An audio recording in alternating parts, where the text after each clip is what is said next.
$12. Good morning. We're going to go ahead and call the Board of Agriculture meeting for Wednesday, December 4th to order, 9 o'clock a.m. So what we'll do is we'll start out with the Pledge of Allegiance. And Mr. No, actually, would you mind leading us here today? I wouldn't mind at all. I pledge allegiance to the flag of the United States of America and to the republic for which it stands, one nation, under God, indivisible, with liberty and justice for all. Thank you, sir. And we'll move on to a roll call. We'll start with the board members, and we'll start down here in Las Vegas. Well, Tim Dufresne, Humboldt County Livestock. Arlen Higby, Lincoln County Grazing, Private and Public. Dave Coon, Clark County Dairy Industry. Horace Bradley, Humboldt County Livestock. Paul Anderson, Washoe County Petroleum. Paul No, Nursery, Clark County. Jim Snyder, Lyon County Row Crops. Okay, and then we'll jump up to Sparks. Charlie Frey, Churchill County Crops. Woody Worthington, Douglas County General Ag. Heather Lackey, Douglas County, recommending pest control. Thank you. And over to Elko. Pete Paris, Elko County, Nevada Wool Growers. All right, that's all of them. So we'll go back through this time with staff and any visitors that we might have. So we'll go ahead and start off to my left over here. Laura Marcos, Executive Assistant. Jennifer Ott, Director. Dennis Belcourt, Deputy Attorney General. Jerry Conrad, Deputy Director. Cadence Matievich, Division Administrator for the Division of Consumer Equitability. Hi, Right. Carolyn Sabrina, Rancher, Humboldt County. Gerald Huff, veterinarian. I'm also in Nevada Farm Bureau. Thank you. And now to Sparks. Sierra Russell, Public Information Officer. This is Joe Dibble, School Nutrition Supervisor. I'm Peter Kruger with the Petroleum Association. Mark Jensen with Wildlife Services. And that's all in Sparks? Yes. Was that a yes? Yes. Okay. Elko. Megan Brown, Plant Industry. Okay, thank you. We're going to go ahead and move on to item number 2, public comment. And do we have any public comment here in Las Vegas? I guess that would be me. Where am I supposed to address you? Actually, if you would come up to the table here. No, it's going to be in such austere company. I would polish my boots. Well, you haven't looked Are you related to Jared Elson? Yes, that's my first cup. Really? Okay, that's a big deal to me. Ladies and gentlemen, thanks for allowing me to address you. The director and I had a great conversation a week or so ago. And for the record, would you give your name? I'm sorry. Dr. Gerald Huff. I'm an equine practitioner here in Las Vegas. And I think we resolved our biggest concern here, which is the establishment of a, quote, quarantine on horses that break with a fever and are of concern about carrying the herpes neurovirus and other conditions as well. So it's my understanding that we have resolved that and that a quarantine or hold order can be placed on those horses within a matter of an hour or two at a veterinarian's request. We still have concerns about enforcement of that order. And we're at your mercy as far as to how to get that done. The concern that I expressed to the director is that should we have a herpes neuropathic virus emerge here in Las Vegas, it could shut down the NFR, as in there is no NFR, no affiliated activities, nada. over. So it's a major concern for us from the standpoint of animal health, from a standpoint of the economy of this area, and we need your continued assistance in addressing the rest of those concerns. Thank you so much for your time. Thank you, Doctor. Thank you. Actually, I'd like to take just a moment, use that as a segue to thank our board member, Dr. Spratling. After a conference call, discussing the topic and some of the concerns, he actually volunteered to step up and assist on a 24-hour basis in case there is an emergency, that he was willing to do that. So, Dr. Spratling, thank you very much for doing that. Appreciate it. The phone hasn't rung, So what you're saying is, things went well. call while you can. While lines are Knock open. on wood. Well, and Dr. Thane, who's a provisional state veterinarian, is, in my conversations with him, he's willing to step up and do that 24-hour or 24/7 response to any kind of concerns coming from practitioners down here in Las Vegas. Thank you. And it's our understanding, if you'll forgive me for butting in again, that then the director is available 24/7 so that that hold or quarantine order can be placed virtually immediately. Is that correct? Oh, that's right. Actually, we're not supposed to answer questions during that time. But maybe we can cover some things in the director's report. Okay. Thank you. I'm sorry, you're not able to answer questions. The board does not answer questions during public comment. Oh, and I thought that we were above and beyond the democratic stuff. Yes. Unfortunately. Just the attorney. Any other public comment here in Las Vegas? We'll move up to Sparks. Any public comment in Sparks? Okay, I'll take that as a none. Elko? Nobody present. Okay. All right, we're going to move on to item number 3, approval of the September 4th minutes. Hopefully everyone has had a chance to look through the minutes, and please let me know if you saw any items that need to be addressed, additions, deletions, or anything like that, any changes.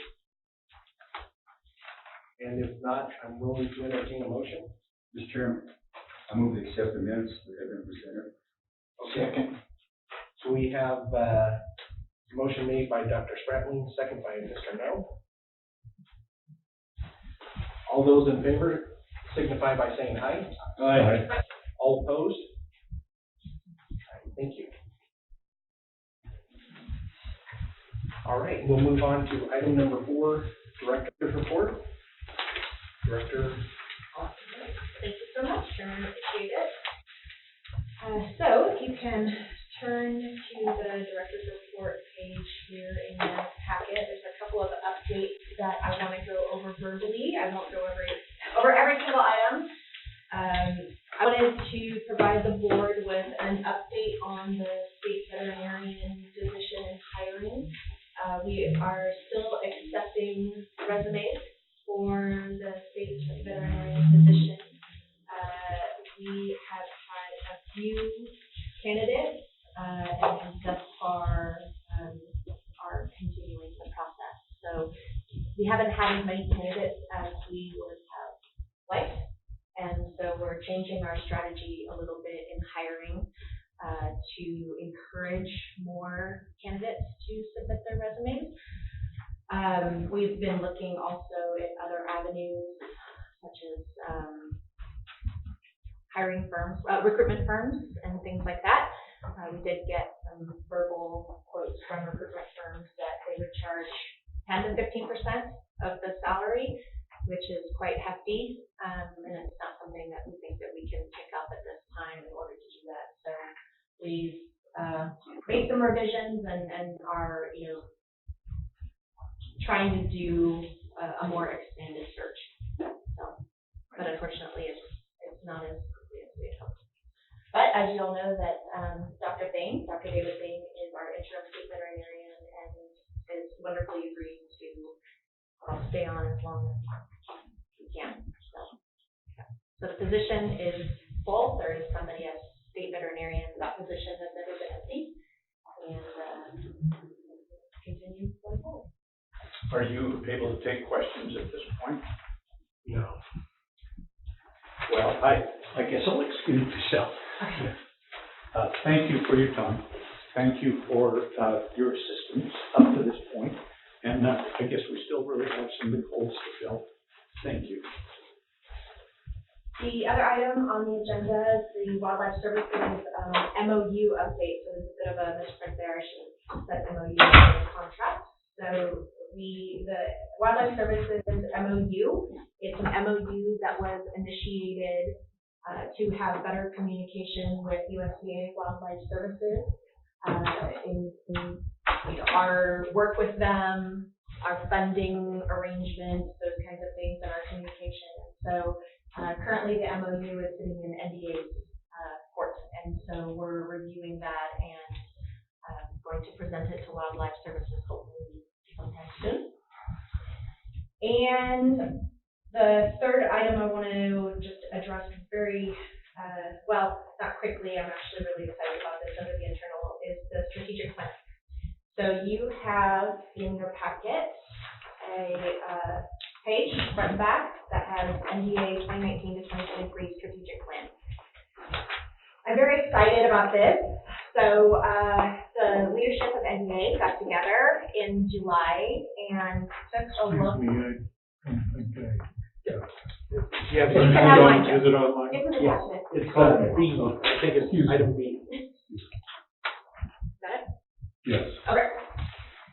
So, the division administrator, the deputy director, myself, and Alora got together in July and went through a 2.5-day strategic planning process to talk about everything that we do at NDA, all of the things that we are doing well, all of the things that we could improve upon, and to really prioritize those items into a few goals that we could then share with staff and really frame how we are going to move forward and what we're going to really work on. And as you can see, the 5 goals there are really, items that we feel that has been expressed by the board from some frustrations, whether it's at board meetings here or individual meetings, meetings with members of industry. We had meetings with staff as well, and to really get a lot of input as to how NDA should be moving forward. And so this is what we come up with our 5 goals, and then our strategies underneath those goals. And so they're not in any sort of prioritization order, but they are, really what we're moving forward and is trying to, accomplish over the next 5 years. And so I would love for you, to take a look at those and, either at the next board meeting or I'm happy to take questions also at any time about this and about how we're going forward. But it's really kind of exciting. We presented it to staff, and they're also quite excited about it as well. And so, as you can see, the goal 1 is, modernizing our framework. There's a lot of issues, even amongst our board meetings that we've had, where we're having problems with outdated NRS and NAC, and this is a really good time to work on that as the legislative session is coming up next year, and our EBDR, those draft requests are being, deadlines for those are going to be set, so we're going to work on those. Increasing our financial stability. We've heard about our problems with brand inspectors. I think that's always been a big topic, and about how that budget account is being run.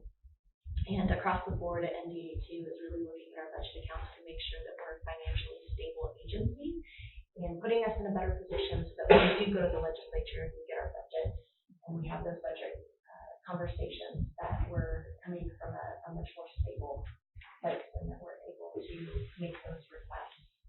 And look over your shoulder, increase economic development opportunities for the ag sector. This is something that I've heard a lot from board members and industry members about, and I'm excited to say that we're already really working towards these with our new trade coordinator and a lot of the other initiatives that we're putting together. I'm starting to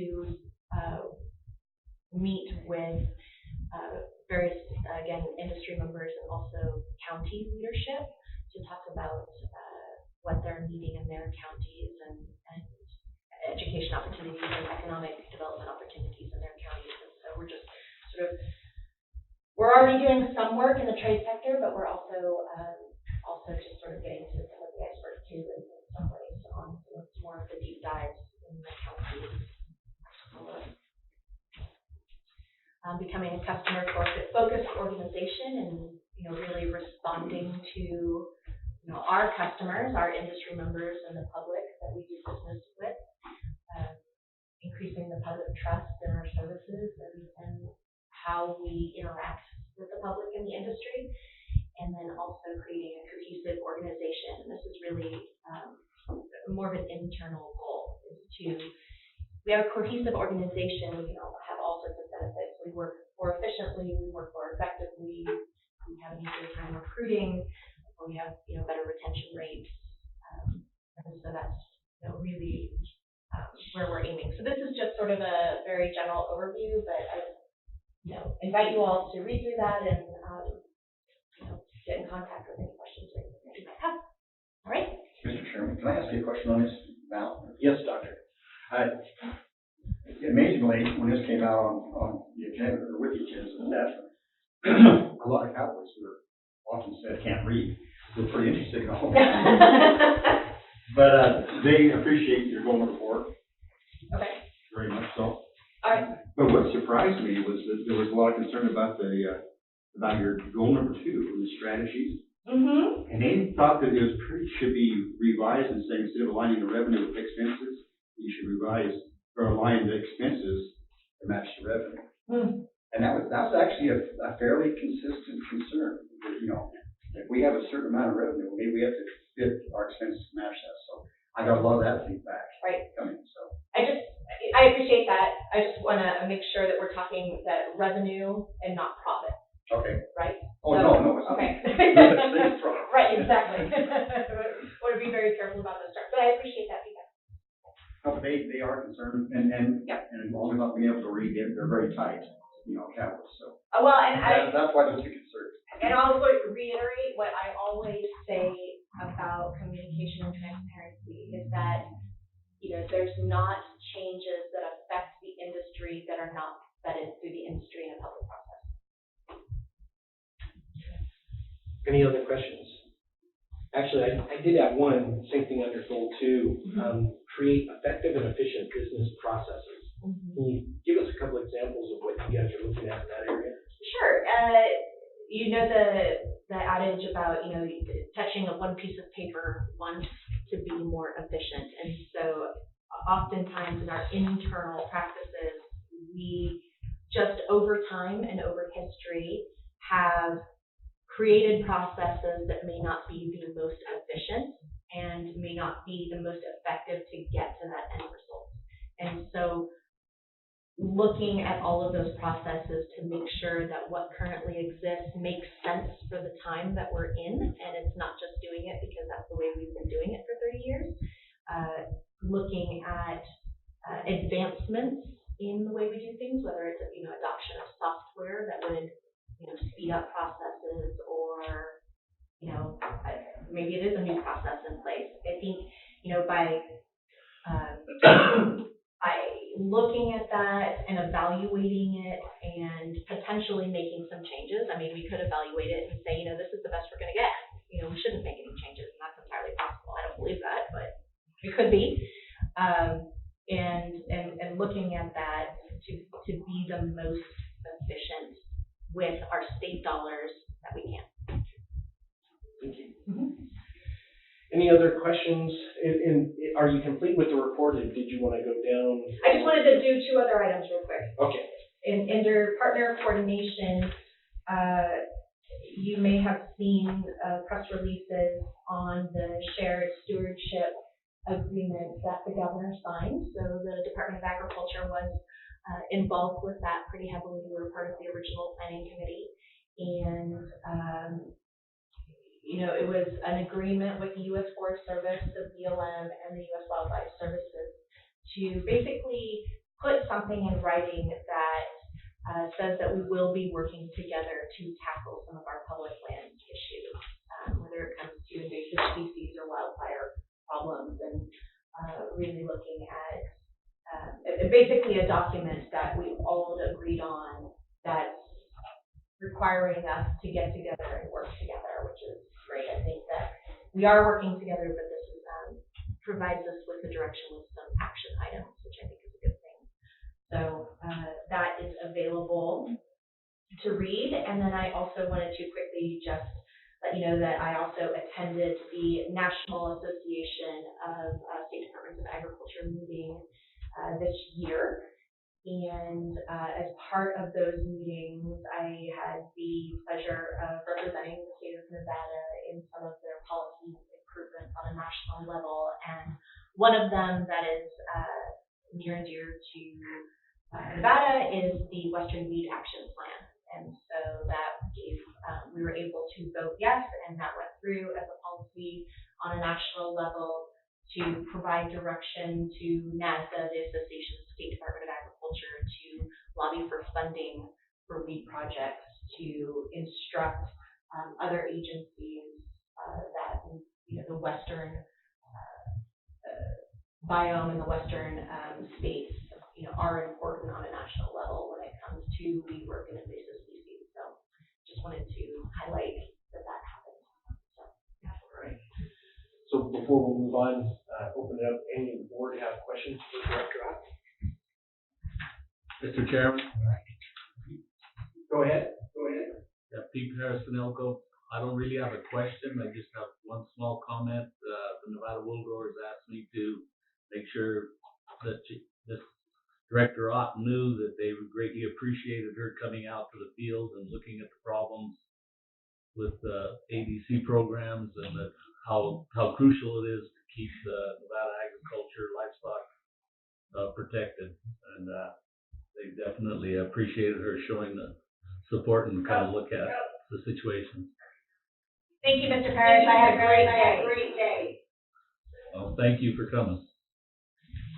Hey, Pete, if you do me a favor, move the mic a little bit closer to you and speak up if you would. We can hear you, but it was really faint.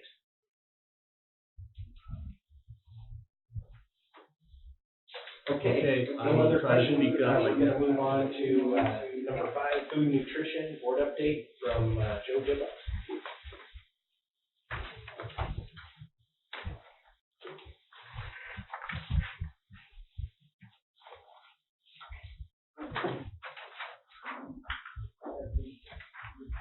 Joe, are you there? Good morning, can everyone hear me? If you can speak up or move closer to the mic as well, we can't hear you. It's louder, probably. Okay, I'll try and be as loud as I can. I'm pretty soft spoken. Perfect. Thanks for having me this morning. I'm just gonna generally go up what we provided the board. And my name is Joe Dill. I'm the school nutrition supervisor, and thanks for letting me sit in this morning. I currently oversee the school nutrition program from an administrative level here in the state of Nevada. Wanted to highlight a couple of our activities. There is a pending matter which we're still determining the impact of, as it is still in the proposal phase from the federal level. And there's a proposed regulation change to the Supplemental Nutrition Assistance Program adjunct eligibility as it stands now. You may be aware that these programs, that if you're currently a recipient of our social services programs here in Nevada, including SNAP, Medicaid, TANF, food distribution program on Indian reservations, that you automatically qualify for free or reduced price meals here in the, nationally and in Nevada. So there are some proposed regulation changes which would remove the highest level of eligibility, those that are above 185% of the federal poverty level. And so we think right now, as it's written, and we're working directly with DWSS that this will impact about 1,200 to 1,300 children if it's passed as written. It's still in the public comment phase, or that public comment phase was extended, so we're waiting to see what occurs federally within that. Those children and families would still, if they were dropped from the program because they're above the 185% federal poverty level threshold, would still be able to submit an application for free or reduced lunches here in Nevada. So we're all just waiting on that.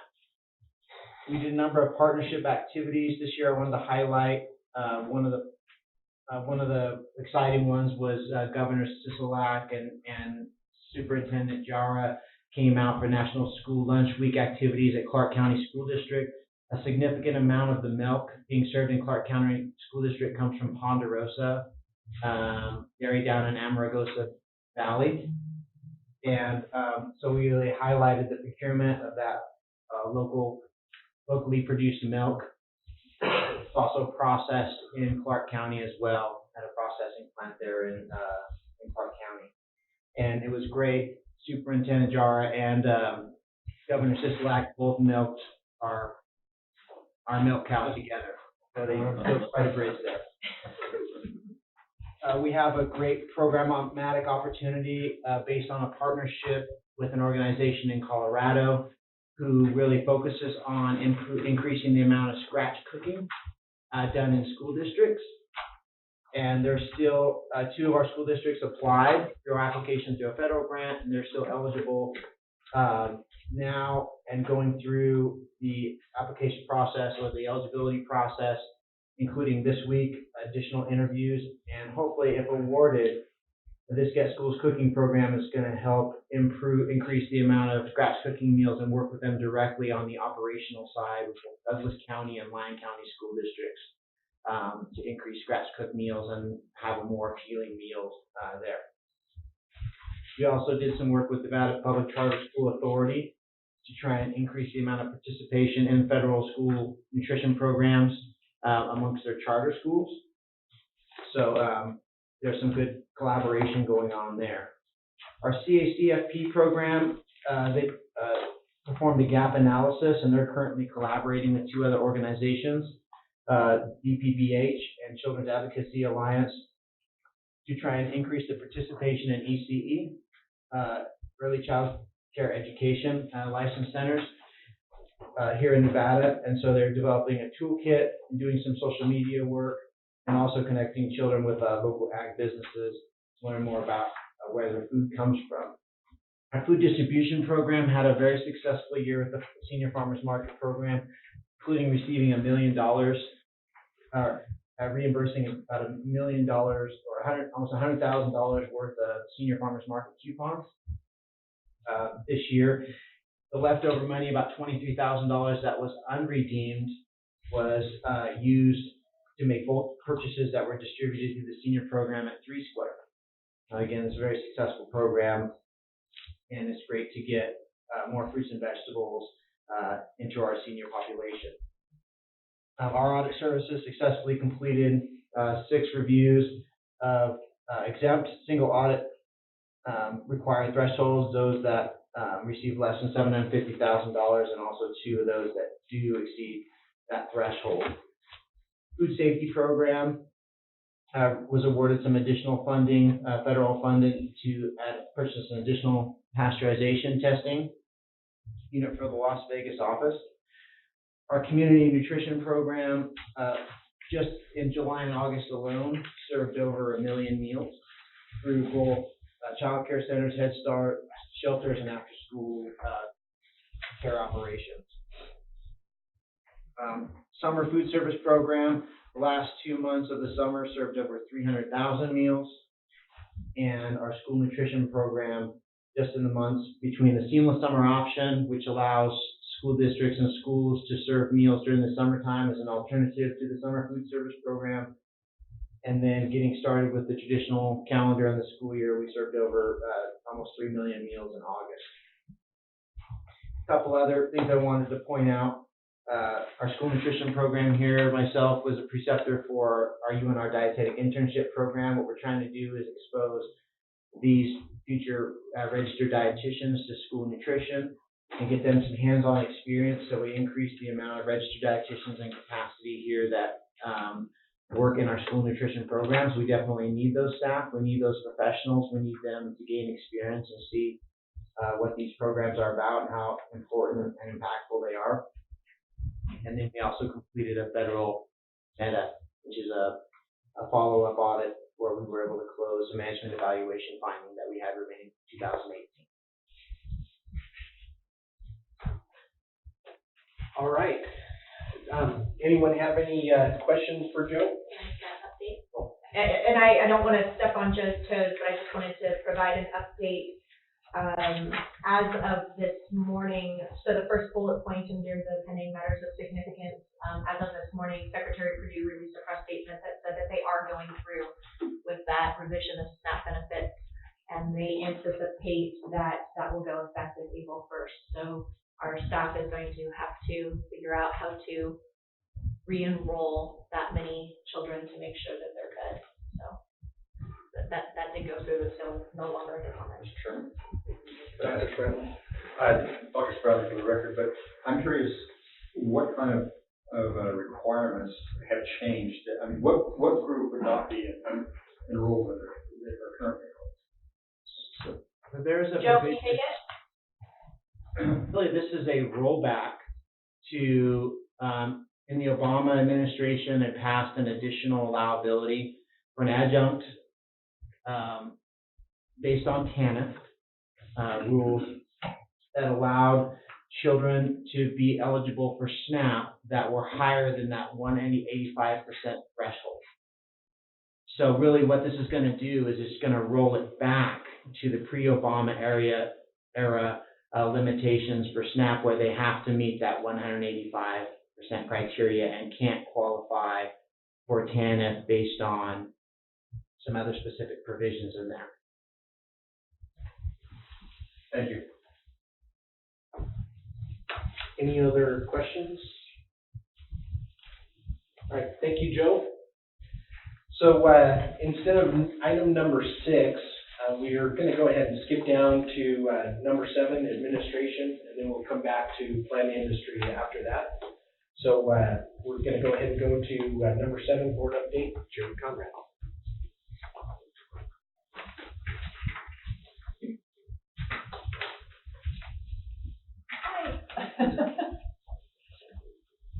Thank you, Chairman.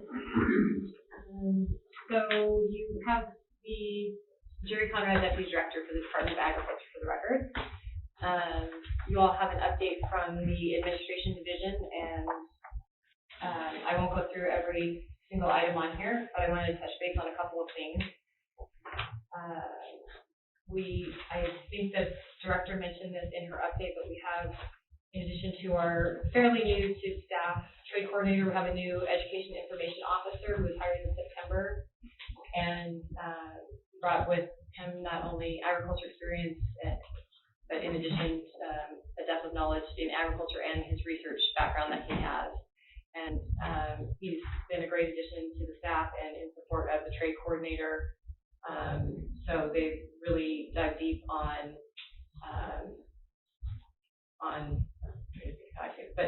basically on getting a good foundation for producers in the state, food manufacturing in the state, a good base for us to move forward with talking about trade programs, or even across our divisions on how we can reach out to a better foundation on how we can reach out to our producers and our manufacturers, anyone in the industry, from seeing are we meeting their needs, what are they looking for across the board in our services, not just trade. So I just wanted to clarify that. We're really excited about that. Let's see, ag literacy. In here you'll see mentioned, which I won't go into because Joe Diddle mentioned that as well, our opportunity to share some education around dairy in Southern Nevada recently. We did fulfill 7 educator requests for ag literacy materials, and those materials have so far fiscal year date, 872 students based on those requests. And so those students might be getting material about proteins, about the dairy industry, about wool, and how right, it's the impact here in Nevada. They'll be doing exercises that relate to their age appropriate level, but also very, very important is we're growing potential consumers who will be better informed. These students, right, that are informed about their food and agriculture industry in the state, and that's always an important component of those ag literacy pieces. So, Jerry, let me interrupt you. I just want to make sure, just because it dropped off, or Sparks, are you still there? yes. Yeah. Okay. Wanted to make sure we lost the visual portion. Wanted to make sure you at least had audio. We're over here on page 3 now. Since July 1st, we fielded 32 public records requests, 25 of which are completed, and it's an ongoing process. We have public records requests nearly every day, and our public information officer oversees those requests, but it's a department-wide effort when it comes to fulfilling those. And lastly, in addition to the document that the director went over with the strategic plan, the team is also working on posters so that each division can have a poster of our strategic goals and our strategies. To look to, we will have a page on our intranet which will focus on the updates and blogs and kind of what's happening from the strategic planning perspective to keep that in front of everyone, and so folks know what's going on. And that's all I have for the update. Is there any questions? Questions for Jerry?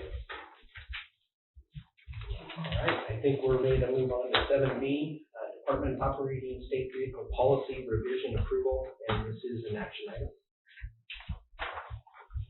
All right. Jerry Conrad, Deputy Director, for the record again. So as a reminder, our meeting in September, the director talked about we're in the process of updating our policies and procedures, and in part of that is separating out the policy from the procedure so that the board can approve the policy and the department can update procedures as needed. And so what I'm bringing to you are our next two policies. I believe we reviewed and approved the uniform policy in the last meeting. This policy, operating a state vehicle policy, policy 1.3. As a reminder, per NRS 561.105, the Board of Agriculture shall establish the policy of the Nevada Department of Agriculture. And this policy, the operating a state vehicle policy, shall ensure the safe and lawful operation of state vehicles. If approved, it would take effect December 5th, 2019.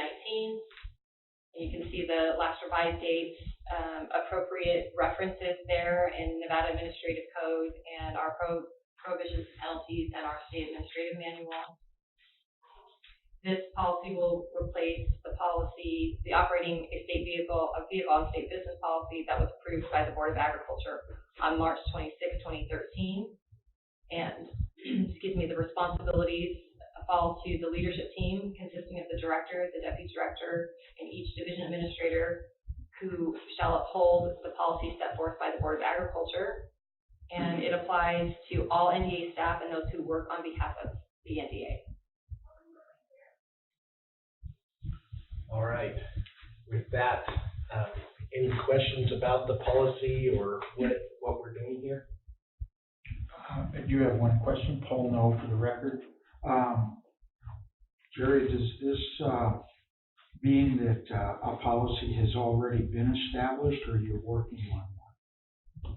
So this would be the policy. This would be the policy. The operating a state vehicle policy shall ensure the safe and lawful operation of state vehicles, which is actually the same verbiage from the previous policy. It is the same. Yes, we just want to, for ease of updating a procedure, like, for example, where we're going to have emergency information. That's in our procedure. But in order to change that, we actually would have to come in front of the board and have that approved. Okay. So that basically is the same policy as the one that was from Yes. 2013, This policy but is it gives you authority to change, the department will change certain Yes. things without the board having to approve it. Kind of, I would say more the day-to-day Day-to-day type- procedural, Yeah. you know. Okay, thank you. And thank you for that clarification, because I think there were some of us that were questioning exactly the process. But so to Paul's note, what this is you guys would have the flexibility within that to establish procedures under the policy as long as the policy is met. Yes. Thank you. Mhm. Any other questions on this item? And if not, then I would entertain a motion. Full no for the record, I move that we approve the motion. Okay, Second. motion made by Paul No, second by Jim Snyder. All those in favor, say aye. Aye. All opposed? It passes unanimously. Thank you. We'll move on to C, Department Fleet Management Policy Revision Approval. And this also is an action item. Sherry Conrad, Deputy Director for the record. The Fleet Management Policy, Policy 1.2. Again, I won't read again the NRS, but the board sets the policy for the state, for the Department of Agriculture. And in this case, the Fleet Management Policy shall ensure staff and those working on behalf of the NDA use NDA motorized and non-motorized equipment safely and economically, and prohibits the unauthorized use of motorized and non-motorized equipment. The policy shall provide the centralized accountability, including purchasing and maintenance. The policy includes any equipment that is gas, diesel, or alternate fuel powered and are owned by or loaned or leased to the NDA. Just to reiterate, this is except for the non-motorized portion. This is exactly the same policy as before. Non-motorized, because we added that because it didn't include trailers. We wanted to make sure it includes this. We have a fleet of trailers. If approved by the board, the policy would be effective December 5th. Legal references below: NRS, prohibitions and penalties, state administrative manual. This policy replaces the fleet management policy approved by the Board of Agriculture on September 2nd, 2015. And the responsibilities of enforcing this policy falls to the leadership team consisting of the director, the deputy director, division administrator, shall uphold the policy set forth by the board, and they apply to all staff and those working on behalf of the NDA. All right, thank you. Any questions for Jerry? Yes. It sounds to me, I mean, I take this to mean any kind of highway equipment or mobile equipment, and yet in the language, it just says equipment, and that would be a much broader category. In other words, laboratory equipment or anything else, which I suspect you did not intend in this policy. No, we do not. I'm trying to see are you looking at a specific sentence? Well, yes, the first sentence of the main, the big paragraph there says use NDA motorized and non-motorized equipment. Mm-hmm. So non-motorized equipment to me would include all kinds of stuff beyond mobile. Right, potentially. Yeah. But, Other than the fact that it's the fleet management policy. Yeah, so it's the fleet management policy, so it would be equipment under management of the fleet of what we're doing. So I get your point. I caught that too as she was reading it, that we weren't specifying, well. and maybe you We just could insert put a fleet definition of equipment fleet, or. We could do a definition of fleet, we could do a definition of non-motorized, perhaps. Yeah. Yeah. something like that, I think might be. But there's actually a policy in regard to whether it's a cell phone, a tablet, There is, yeah. or a measuring device. Mm-hmm. So that would Those cover fall all under those those items, policies, yeah. yeah. So we could make an amendment, could we not? And then Yes, you may. If you wanted to do that, or Or approve it as it is. or, yeah. Well, I would propose an amendment to state fleet equipment or mobile equipment or, that's probably not adequate either, but I'm open to Perhaps to suggestions. define non-motorized equipment under Yes. the fleet management policy. I think that's a good idea, because it is, I'm glad you guys caught trailer. That's a picture where all you're thinking about are trucks and cars and such, whereas you're right, it does encompass more, but I think a definition of what that is would be sufficient. And there may be even motorized equipment that is not mobile.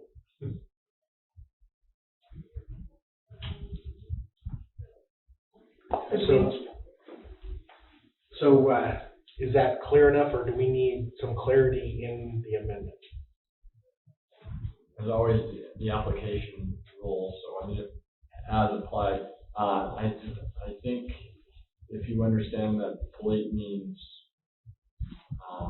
vehicles, which could be non-motorized, maybe that's a better word to use.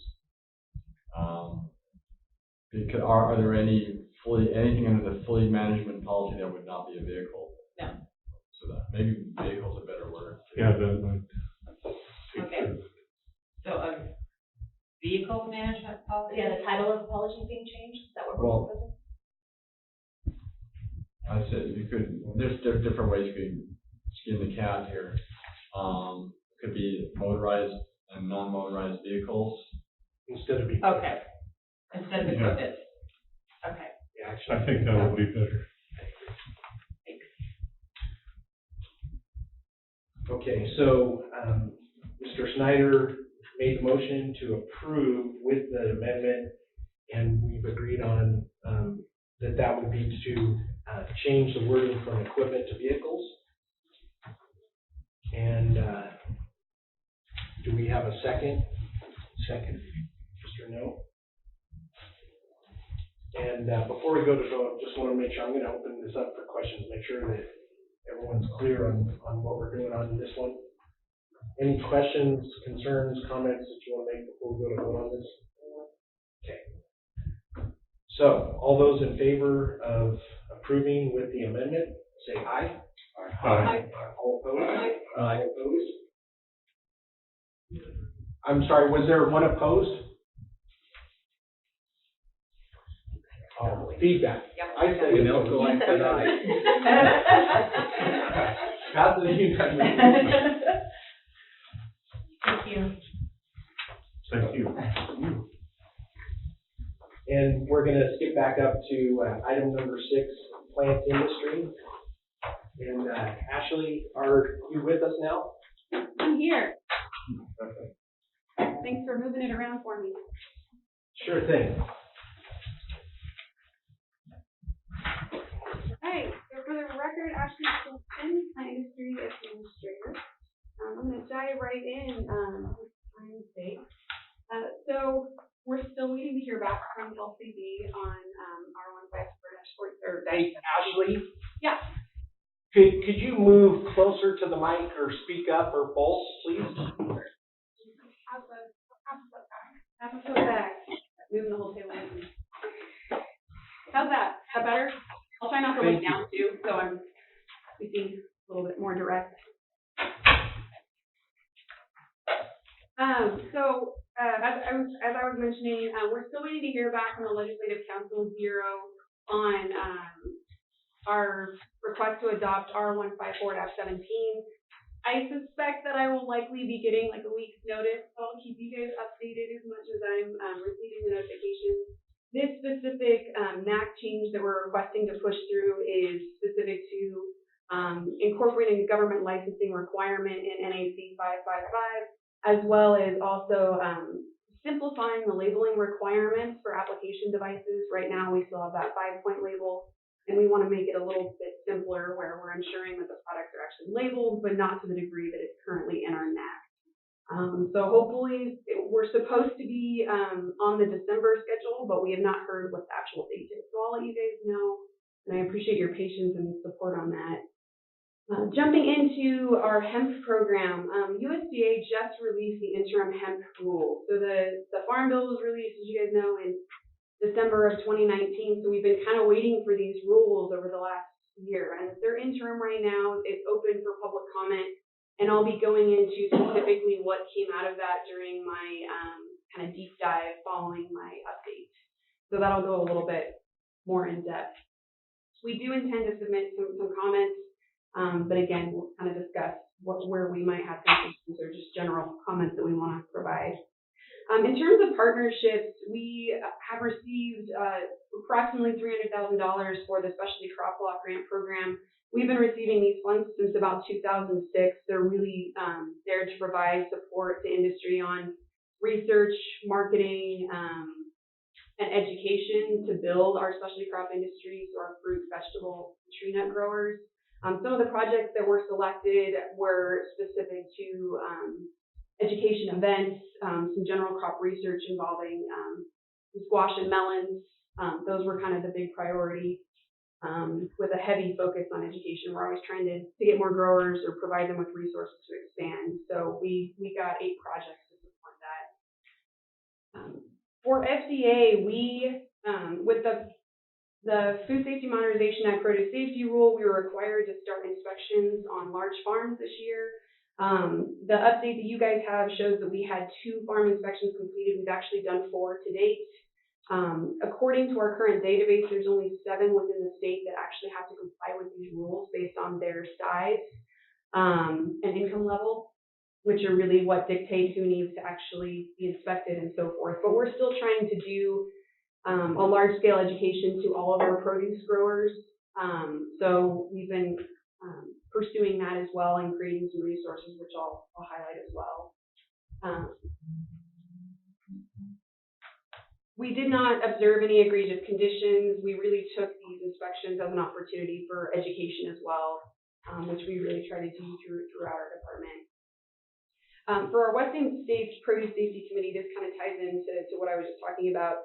We're really working with our Western state partners to make sure that our enforcement actions are somewhat cohesive, especially for operations that might have locations within our state and another, so that they're kind of seeing the same thing from inspectors, while also sharing some of our education resources. If they've created something and we can build on it, or vice versa, we don't want to be duplicating. And that was a great opportunity for us to launch the training videos that we've created, and then the record-keeping system as well that's about to be launched that'll help growers with submitting required records or general farm food safety, or other records that might be applicable. They can put it in a calendar, have reminders, and it's just kind of another tool to our growers. And that was actually a request that we received in providing some education in preparation for the Produce Safety Rule.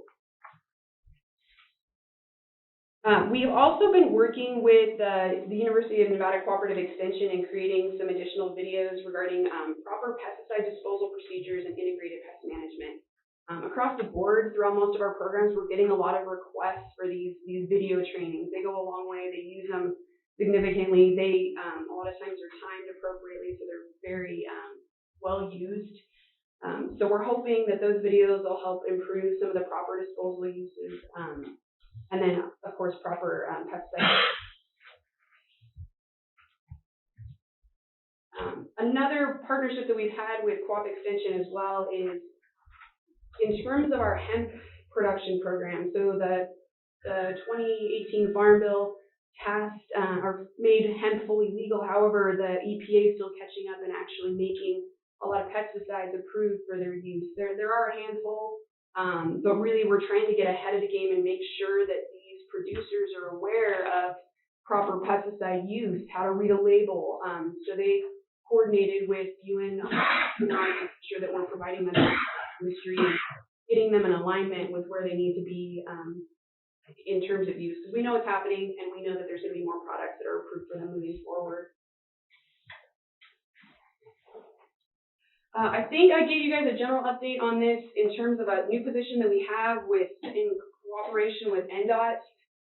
We'll be hiring, the reason I added it here is we actually are in the process of scheduling interviews. This position is geared at working in conjunction with Department of Transportation on weed mitigation along our highways. The position will be housed in the Department of Agriculture, but funded through NDOT, so a great state collaboration where we're helping to put together contractor plans for how some of these weed mitigation plans are being put forward, but at least coming from those that are well informed in the noxious weed realm. We're excited to launch that. It's a 10-year agreement that we have with NDOT, so it's very long term. Our noxious weed program, they're constantly trying to assess the best means of working with our counties, our cities, and so forth. So the staff has been working with Carson City Code Enforcement to try to address some of the issues on private property. Specifically with that, they're trying to get more involvement from the city so that they're aware of where the issues are. In our current NAC, they have a lot of opportunity to take action against folks that aren't, trying to actually provide the mitigation that needs to take place. So we're continuing to work with some of these groups. One of the areas that we found that might be a little bit more beneficial is trying to get involved in some of these project, a little bit of a topic jump, some of these project building plans. So our staff have been attending some of the planning meetings so that we can identify if there's been noxious weeds present on some of these development sites so that a management can get it into their plan, which could potentially, hold up development if they're not actually taking weed mitigation protocols. So different approaches, trying to get more of our local folks involved. It's really a collective effort for how big this issue is across the state. Our pesticide compliance program, actually, we're really trying to boost our native seed program. Most of the native seed is being sourced out of the state. So we're trying to look at opportunity for our local producers to provide some of this seed for restoration projects, mainly for fire rehabilitation. But with that, we've really been having to identify what the desired seed is, quantity, and trying to actually get a supply so we can initiate that with growers. And part of that is doing source identification inspections. So our staff have been doing that. They're going out to specific locations, verifying the species that are present, and cataloging, so to speak, what they're observing of those sites. So topographical features, soil conditions, all that, so that could be paired with future restoration sites. So the seed that's potentially sourced and gathered there, cataloged, and then put in the right treatment areas. We've done 33 site inspections at this point for the source identification, and then we've cataloged 13 different species. So we're making good progress there, and we're continuing to work with our state and federal partners to try to continue to pursue this opportunity. We've also been partnering with the United States Geological Survey. This is our pesticide compliance program, trying to identify pesticide misuse in our water resources. So they did some survey work along the Walker River, really trying to monitor on if there's some dumping taking place. There were detections found, they were incredibly low, and they didn't meet any non-compliances. However, their presence, just their very presence, is making us want to investigate it a little bit further to see where we might be able to intervene, provide education, or figure out how some of those residues are actually getting into the river. So we're working on that so that we can work with folks moving forward to try to further prevent and make sure it doesn't become an issue.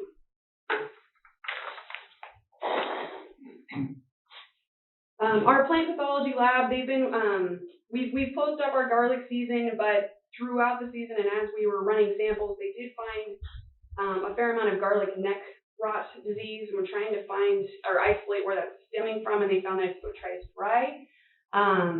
We're hoping to use this information that then we can provide to growers moving forward so that then they're aware that this is an issue and they can actually put into place appropriate preventative measures for our next growing season. So we'll be working with folks that are in that industry to let them know that this was an issue in 2019, and some potential treatments that they might be able to put into place to try to address it for 2020. The pathology lab has also been still dealing with the phytoplasma issue within our hemp crops. This was a huge issue throughout our state, and really we're seeing it in a lot of other states as well. Some of what was reported is up to 40% plant failure. Once it's infected, the plants, they're no longer viable. They die back pretty quick. So our plant pathology lab is actually on the forefront of doing research on what's causing this, how it spreads, and trying to work with other states as well so we can get ahead of the game and be ready to work with growers to try to combat the issue. It's still in the works. We're still trying to look at options, but we received a fair amount of samples of positives, and our field crews saw a lot of it as well. Our plant pathology lab, we are planning on implementing a fee schedule. The same goes for our entomology program as well. For samples that are submitted to our department, right now we're looking at a $25 fee, trying to cover the portion of some of the lab technicians' time. They're running a lot of samples. It requires a significant amount of time in addition to all their equipment and supply costs. So we're trying to balance that out a little bit, but I think we're going to start at $25, which is still a little bit lower than what we're seeing for most other states that are providing that, and see how that goes. We did have a company in Yerington that wanted to start shipping to Panama, and with that, this is for onions. They require a test for bulb nematodes, so our pathology lab did accommodate that in order to ensure that they were able to meet those export requirements. So that was a little something new that we haven't seen before, and we're not quite sure if that's going to continue to if that's going to be a continuing location for exports, but we'll continue to look at it. Gypsy moth eggs were found on a shipping container in our Hawthorne Army Depot. I mention this mainly because we're still seeing a lot of issues with shipping containers bringing in pests of major significance to our industry. I will say that we did approximately 5,000 traps of pests that are of major significance to our industry, and we did not find gypsy moths, thankfully, in the state, other than that one shipping container thus far. But it still goes to prove that we need to start keeping a good eye on these shipping containers. We're hearing this kind of across the board from other states, that this is where they're seeing a lot of coverage, so we're going to continue to look at that. We sent our staff out to work with plant protection and quarantine to make sure that there was adequate treatment, and it was great that they identified it first off. So things are at least moving in the right direction. That's something we still need to watch very closely. Our entomology program, they receive federal funds through USDA to survey for pest of concern, which is kind of what I just mentioned. This year, we focused on 12 target species. These target species are ones that shouldn't be of major presence within our state at this point in time. But the only way for us to really identify that is to make sure that we're doing the surveys. So that's why USDA is providing those funds. Out of all the surveys that we did, which was about that 5,000 traps laid, we did not find any detections of the 12 ones of significance. So that's good. Things are staying out of our state, and we'll keep surveying for that and try to make sure we're executing the right plans if we are detecting anything. That also really helps us collaborate with our other states and on a federal level when these detections happen, so we can address it accordingly. Jumping into hemp a little bit, I'll try not to go too far in depth since I do have that overview, but I want to kind of give you guys some general numbers of what we've seen this year. All right. As of November 20th, this number's gone up a little bit. We've run about 352 samples throughout the field that have been fully processed by our chemistry lab. About 49 out of those were fails. With that, whenever we run a fail, we immediately retest it in the lab, but we notify the grower that the lab's is retesting it, but if you want us to come out and resample, it's kind of a critical time period, so we want to let them know so they can arrange for that. So we provided that opportunity to everybody. We still have some crop disposals that'll need to take place. Thus far, we've had 7 varietal-specific crop disposals. We have one that will be going to a notice of hearing for refusal for crop disposal And we do have some that have just been non-responsive, which has been a challenge. We're working with Dennis to address that. They've been notified that their crop tested above the legal limits, which makes it marijuana. We're not receiving responses on how to dispose of it, so we're trying to find the best means of our next action plan for future planning and how to handle those illegal crops at this point. So we're working with a few folks in notice of hearings on the lack of response and then potentially law enforcement as well. And actually, can we ask a question real quick here, Dr. Spratling? I'm just curious, if you have levels over the 0.3%, is that a genetic problem with the variety? Or is that practices on how it's being grown, the soils and that sort of thing? Or is it strictly goes back to the genetic potential? It really can be all of them. That's one of the challenges with any new crop. They're still trying to figure out what varietals are doing better in our environment. So it can be stress that'll make it boost, that'll increase the THC levels. Very much can be the varietals, genetics, when they're harvesting.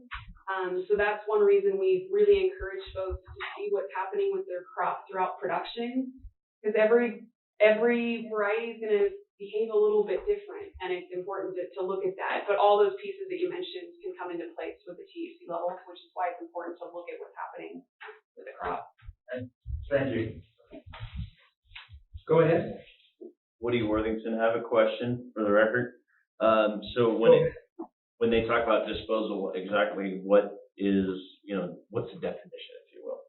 So we've tried to work with our growers as much as possible. It can't be in a usable form. But with that, the cost, depending on their infrastructure, is a little bit different. So if they're growing in pots and they'd rather dump those pots and they have a fire permit or whatever it may be, that can be an option. If they want to till it into the soil, they have the equipment and that's more cost effective, absolutely. Want to chop it up and mix it with something that makes it usable for compost. We're working with folks on that too. We want to make sure it's cost effective for what they can do as well, that it can't be rendered usable. Awesome, thank you. Go ahead. Okay. I did want to mention, so I'll talk about what the new sampling and testing proposed rules are in the interim hemp rule, but I just wanted to highlight a little bit about what we've been doing this last growing season. Since we didn't have guidance on what the required sampling was, we've been taking equal parts flower, which is where the THC tends to be the most concentrated, to equal parts plant, so that it shows the different uses that the plant may have. And we've implemented that throughout this growing season. It looks like the current direction that USD is going will move it straight to flower production. This is, for the most part, what we've been doing in previous years, with the exception of 2019. We were just taking the flower. Without the direction, we made the decision to look at equal parts. So we may definitely see some changes over this next growing season. There's still been a lot of kind of per the question that we discussed earlier, some of, whether it's genetics that influence THC levels and so forth. There are a lot of people that are interested in seed production and developing their own strains and looking at that. So we had 41 seed producers throughout the state. They do have to be certified separate from a grower if they're doing seed production, and that provides a secondary inspection. Our seed program coordinator will go out and look at they'll look at characteristics of the crop, make sure it really reflects the variety that they're proposing that they're selling. If they have intermixed varieties that are clearly cross-pollinating, we're just reading some notes on that, just so that the people that they're selling then to are informed on that as well. When they apply for their certification, they do list their seed providers, and we just want to make sure that that information is shared, and then we can also provide general information to folks that are new to seed production on, you may consider, these following best practices. So we expect this to continue to grow. There are some concerns within the industry of cross-pollination issues, so our staff has really been trying to encourage communication among neighbors, letting them know if they're not doing seed production, what issues can arise from some of the male plants. So a lot of it's been education driven. So you can kind of see the growth in the update that I provided you. In 2017, kind of our first year through the gates of hemp, we had 26 growers, and as of 2019 year to date, we have 215, and that was over 100 grower increase just in a year. So we've been scrambling, over the last year to get everybody inspected, and taken care of, and I think we have a good staffing plan over the next year to hopefully accomplish growth. Okay, in terms of our natural resources, we're still, probably focusing on biocontrol as an option for addressing noxious weeds throughout our program. We did receive a grant that provided for a part-time biocontrol position so that they can go out, do releases of biocontrol agents for our target noxious weed species, gauge how well they're working, their reproduction, and try to move them to the right sites and make sure that we're aiming our blows in the right direction. So this staff was just hired over the last month, and we're hoping that'll really bolster some of our biocontrol work. And we've seen a lot of success in at least a few of the species. It's probably fairly new when we're trying to see what's working. We did have our MDA staff present at the Cottonwood Ranch Stockings School. There was about 28 people in attendance. It's a 4-day training. I think they've been doing this over the last 2 years. It's really geared at providing kind of general best practices for stockmanship, where they locate water, various aspects of how to manage the land to maximize that. So we've continued to see good participation in that. Back to jumping into pesticides, we're still working with Clean Harbors Environmental Services on our pest disposal. We've actually seen quite a bit of increase in our Southern Nevada office on disposal. To date, we have about 5,500 pounds of unwanted, unused, or expired pesticide waste. So we're seeing this from farmers, pest control companies, government agencies, and so forth. So people are using it, which is good because it's keeping it out of our waterways, and improper disposal. So we'll continue to pursue that program. We're pretty excited that our pesticide licensing testing will be, in addition to our continuing education credit applications, will be digital as of this month. I believe this will be launched, I think it's next week. So we've been working with the programmer to get this all established so that we have, it kind of is twofold. It allows us to do more testing at one time. It allows us to expedite the grading, and it allows us to have a better system for doing the required CEs groups. So we'll be piloting the program more with industry, seeing how it's working, but we really think it'll improve staff usage. It'll be well received by industry. One of these things are moving digital, so it's definitely a perk. And to kind of anticipate some of the surge that we might experience, we did apply for a grant to purchase 55 laptops so that we can oversee the testing, but also large groups can come in at one time. And we're seeing more of the large groups in the Las Vegas region, but it'll help us to get ready for this online program. With that, we saw, jumping to our final topic, we did have 14 pesticide-related complaints that we did investigate since July 1. We had 11 of those complaints that were dismissed after investigation. We did not observe any non-compliances, but 2 companies were fined. Kind of the overlying thing that we tend to see is the label misuse. And that can also be over-application of herbicides. And we saw a specific one in this case that had to do with an aerial application and an over-application. Those are my answers. Sorry, I'll talk fast. Okay, so that was the board update. Any questions for Ashley before we move on to 6B? I have a question. Yes, go ahead, Mr. Ashley, I think you mentioned there were 49 samples out of 352 that had. Is that range kind of going up or is it going down? In other words, I guess are the growers equally as concerned, and their crops have to be destroyed. So they must be, that's like almost 14% of what you sampled was bad.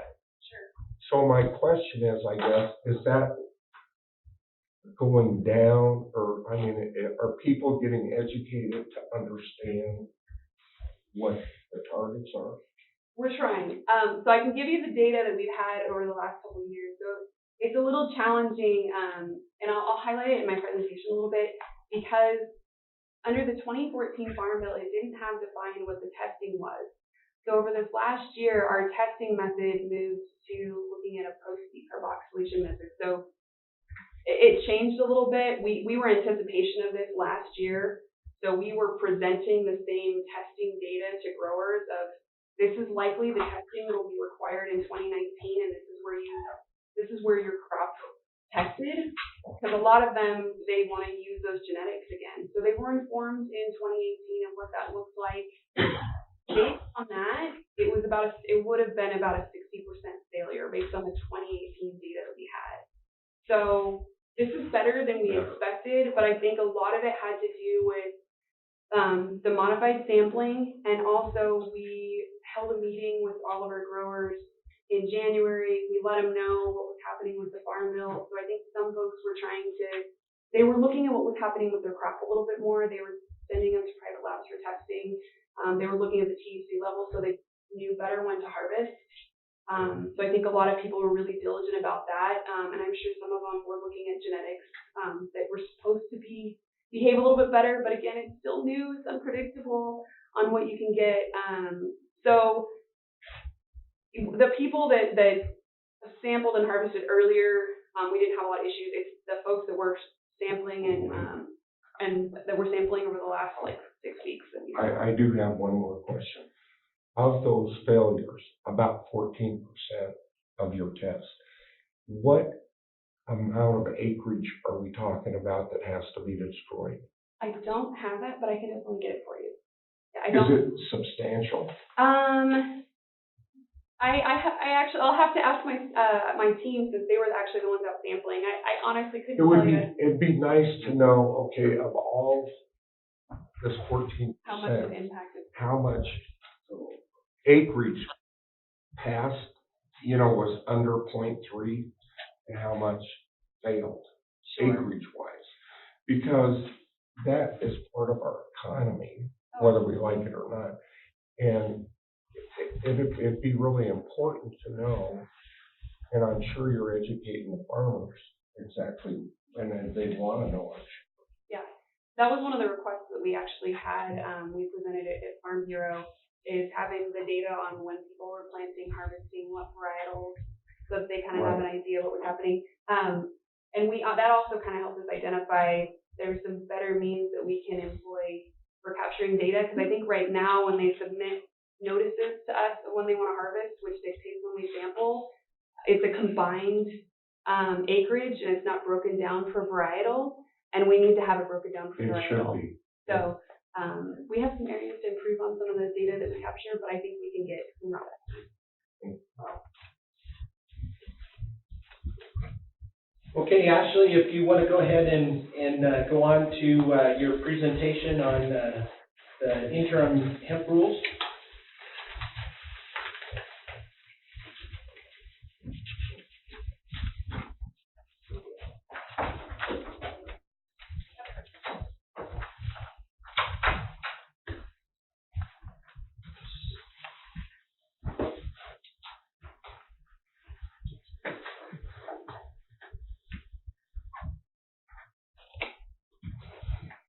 Okay. So as I mentioned, these interim rules, they just came out over the last 30 days. So we wanted to make sure that this was on your radar, because folks have until December 31st to comment, so that USDA can incorporate those considerations into their final rules. So they're in effect. Those interim rules are in effect as of October 31st, 2019, and moving forward to November 1st.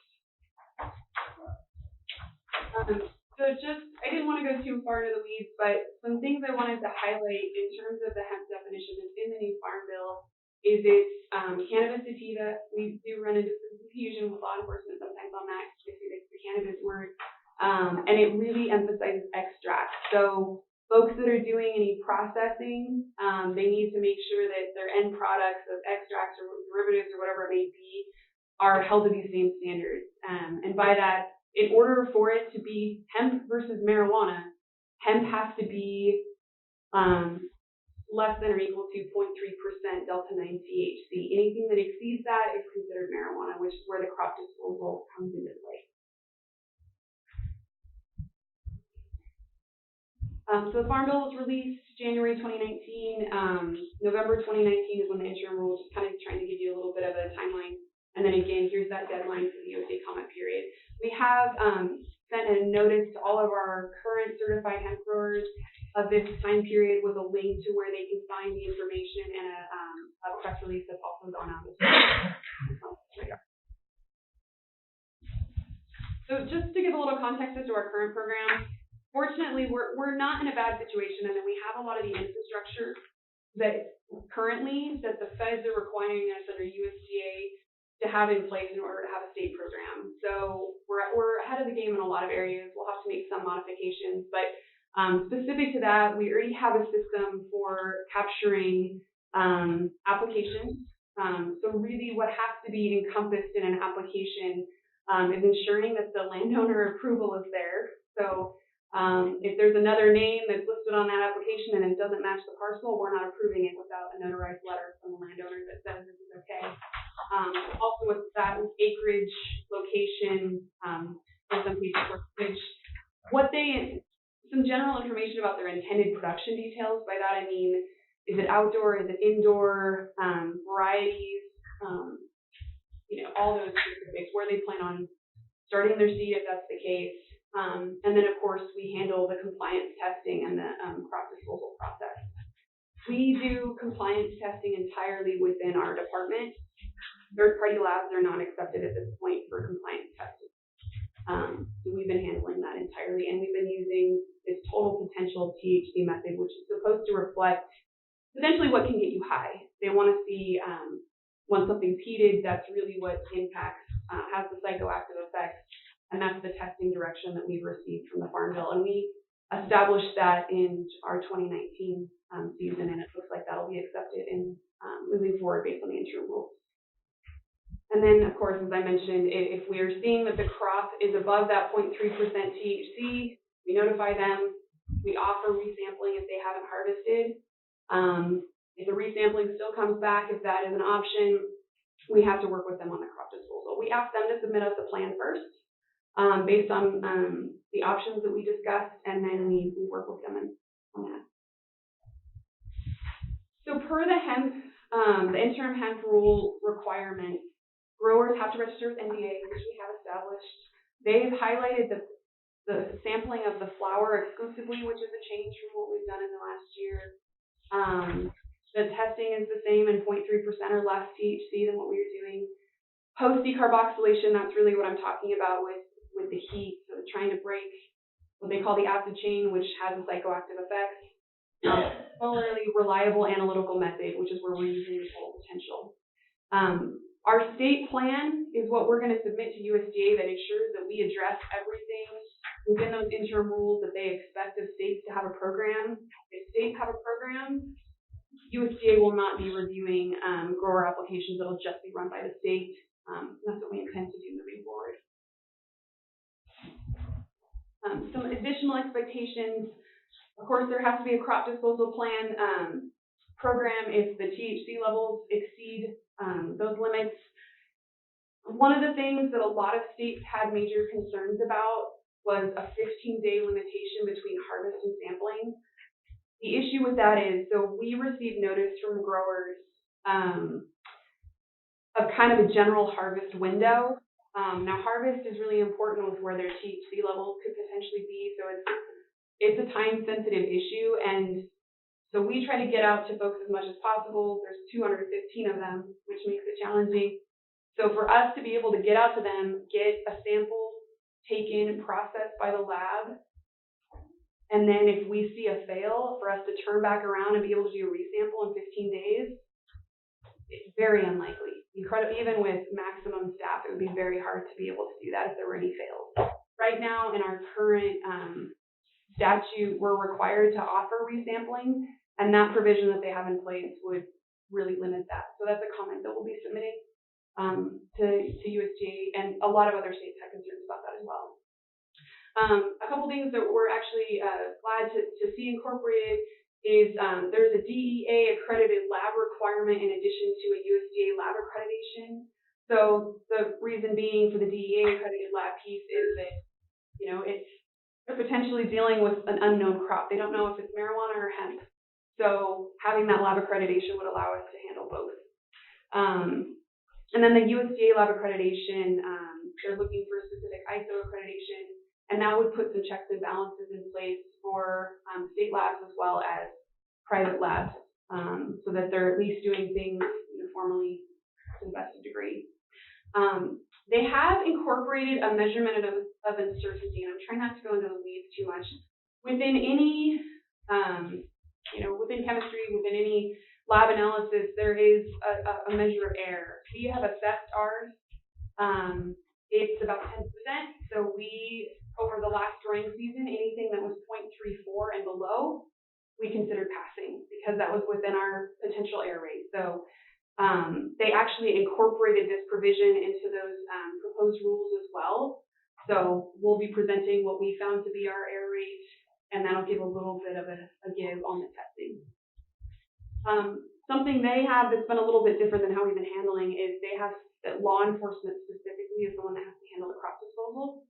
We see this putting hardships on our local law enforcement. So we'll be expressing that as a potential challenge. And it may also be something that we have to pursue in requesting additional staff to provide this assistance. But whether this can be done through a cooperative agreement, we're not entirely sure, but there's several states that commented on concerns with that. We understand why they want that, and that in a perfect world, that would be wonderful, but we have to understand their limitations as well. They've also encompassed a negligent criteria. So if a crop is testing greater than 0.5% THC, and that's happened 3 times within a 5-year period, they would be labeled as a negligent grower, so they would no longer be eligible within 5 years of that 3rd incident. With how new this industry is, how a lot of them are trying to refine the genetics, they're trying to kind of figure out what's happening in their crops. Some of them are doing research where big seeds, they're not necessarily opposed to the crop disposal because they kind of want to just fine-tune the genetics. We have concerns with this. Because it doesn't necessarily mean the grower was intentionally negligent. They based this off of a lot of the data that they got from states from 2018 on where testing was, and they felt they didn't see a lot over 0.5%, but there definitely has been some, and it can just happen at this point in the industry. So there's been a lot of discussion from states on concerns with this provision, and we'll be commenting on that as well. There is a requirement for a 10-year history drug-related background check. Right now, our current regs have 5 years, so we'll have to modify those to the 10-year. So it has to be a drug-related criminal history, and if the applicant or somebody that's associated with the business practices has that, they're not eligible. It's been a challenge in that, people can always change the applicant name, but they put in the provision of or associated key business personnel. And they've also proposed doing a 3-year licensing. Currently, we do it annually on a calendar year. That's in our statute. So we'd have to modify that, but we don't have any apprehension over the 3-year licensing. That's it. Thank you. Do we have any questions regarding the hemp? I have one. Paul Null for the record. The certification for the lab testing, how long of a process is that for certification? And do we, are we close to getting accredited with our lab, or does it have to be done from an outside lab? That is a great question. Right now, we have our staff working on quotes for how costly that would be so we can plan budgetarily for it. And Director Ah actually brought out a point that we'll also be submitting in comment where there needs to be a grace period for the labs to get this done. It's not going to be, especially if there's high demand, it's not going to be probably an expeditious process. So we're going to request that they include a 2-year grace period because we figure some labs it may take that long. We're still investigating how long it would take us. And right now we're trying to get the costs fine-tuned. So I can't give you a concrete answer on that yet, but we're looking into it. Thank you. Woody Any other Worthington for the record, real quick. In your perspective, Ashley, how well has the cost for operating the HEMP program, is it matching up with the fees that they've been paid? I just looked at this, and with the staff that really we anticipate needing, no. Okay. So we're looking at what potential fees would need to be at, because staff have to be out there for all the sampling. It's, even with 216, it's a lot of staff. And also in addition to the lab needs and all that. Charlie Frey for the record. Question. Going back to USDA, do they come out to each grower, or do you report to them? And the next question is, if you find a grower that has different species and one species seems to be over the limit, and now I guess that's one occurrence, right? And he disposes of it. And then the next year, maybe he tries 2 or 3 other species, and one of those goes over. But he's still is he still in compliance with following the rules, or does now I guess he has 2? What happens on the third one? Does he get kicked out of everything, or can he just go back and plant the species that were under the limit? Because we're kind of testing. Right. And I guess that seems kind of a harsh rule. I don't. How do you address that? So you're not the only one that felt that way. There's a lot of folks that commented on that. So right now, currently, there's nothing in our regs that would. We don't have any negligent action in our regulation.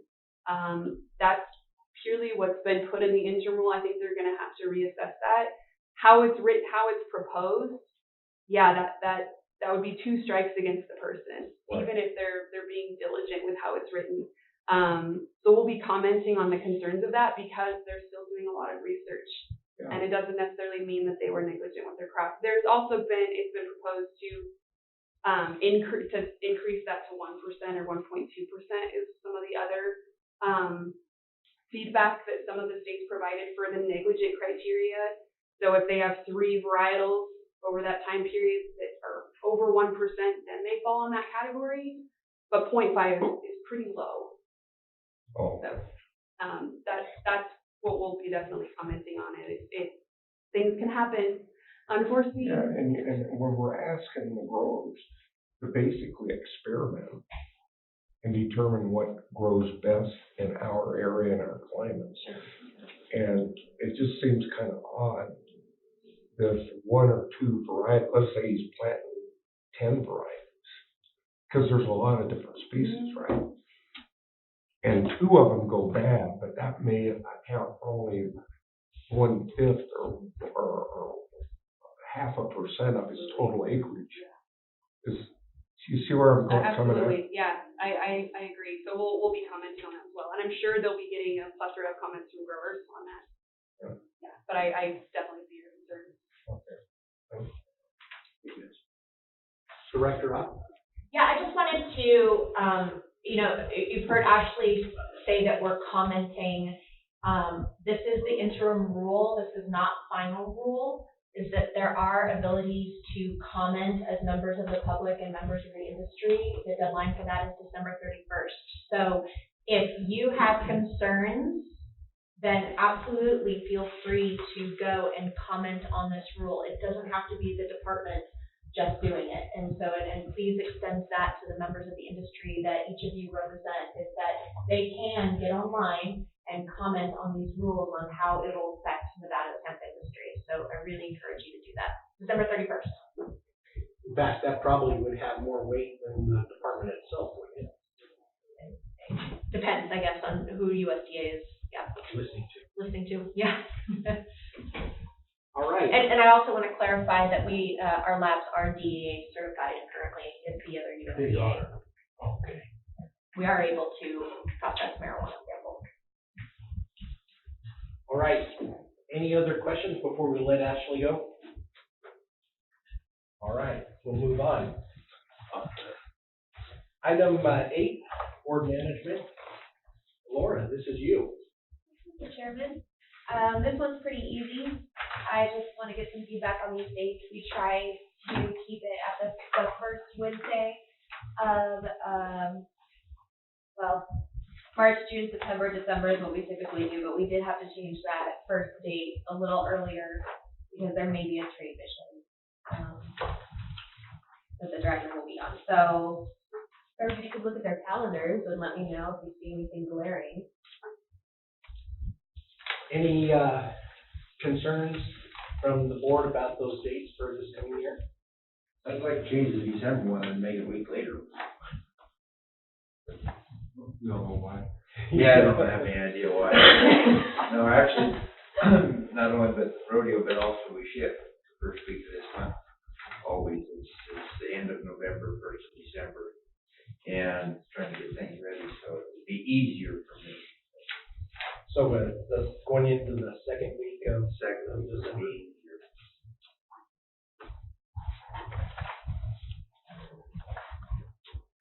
Director Oz, how does that look for you? On our calendar so far, that date's fine, the 9th, December 9th. Okay, so throwing that out there to the other board members, if we change the December 2nd to December 9th, anyone concerned with that?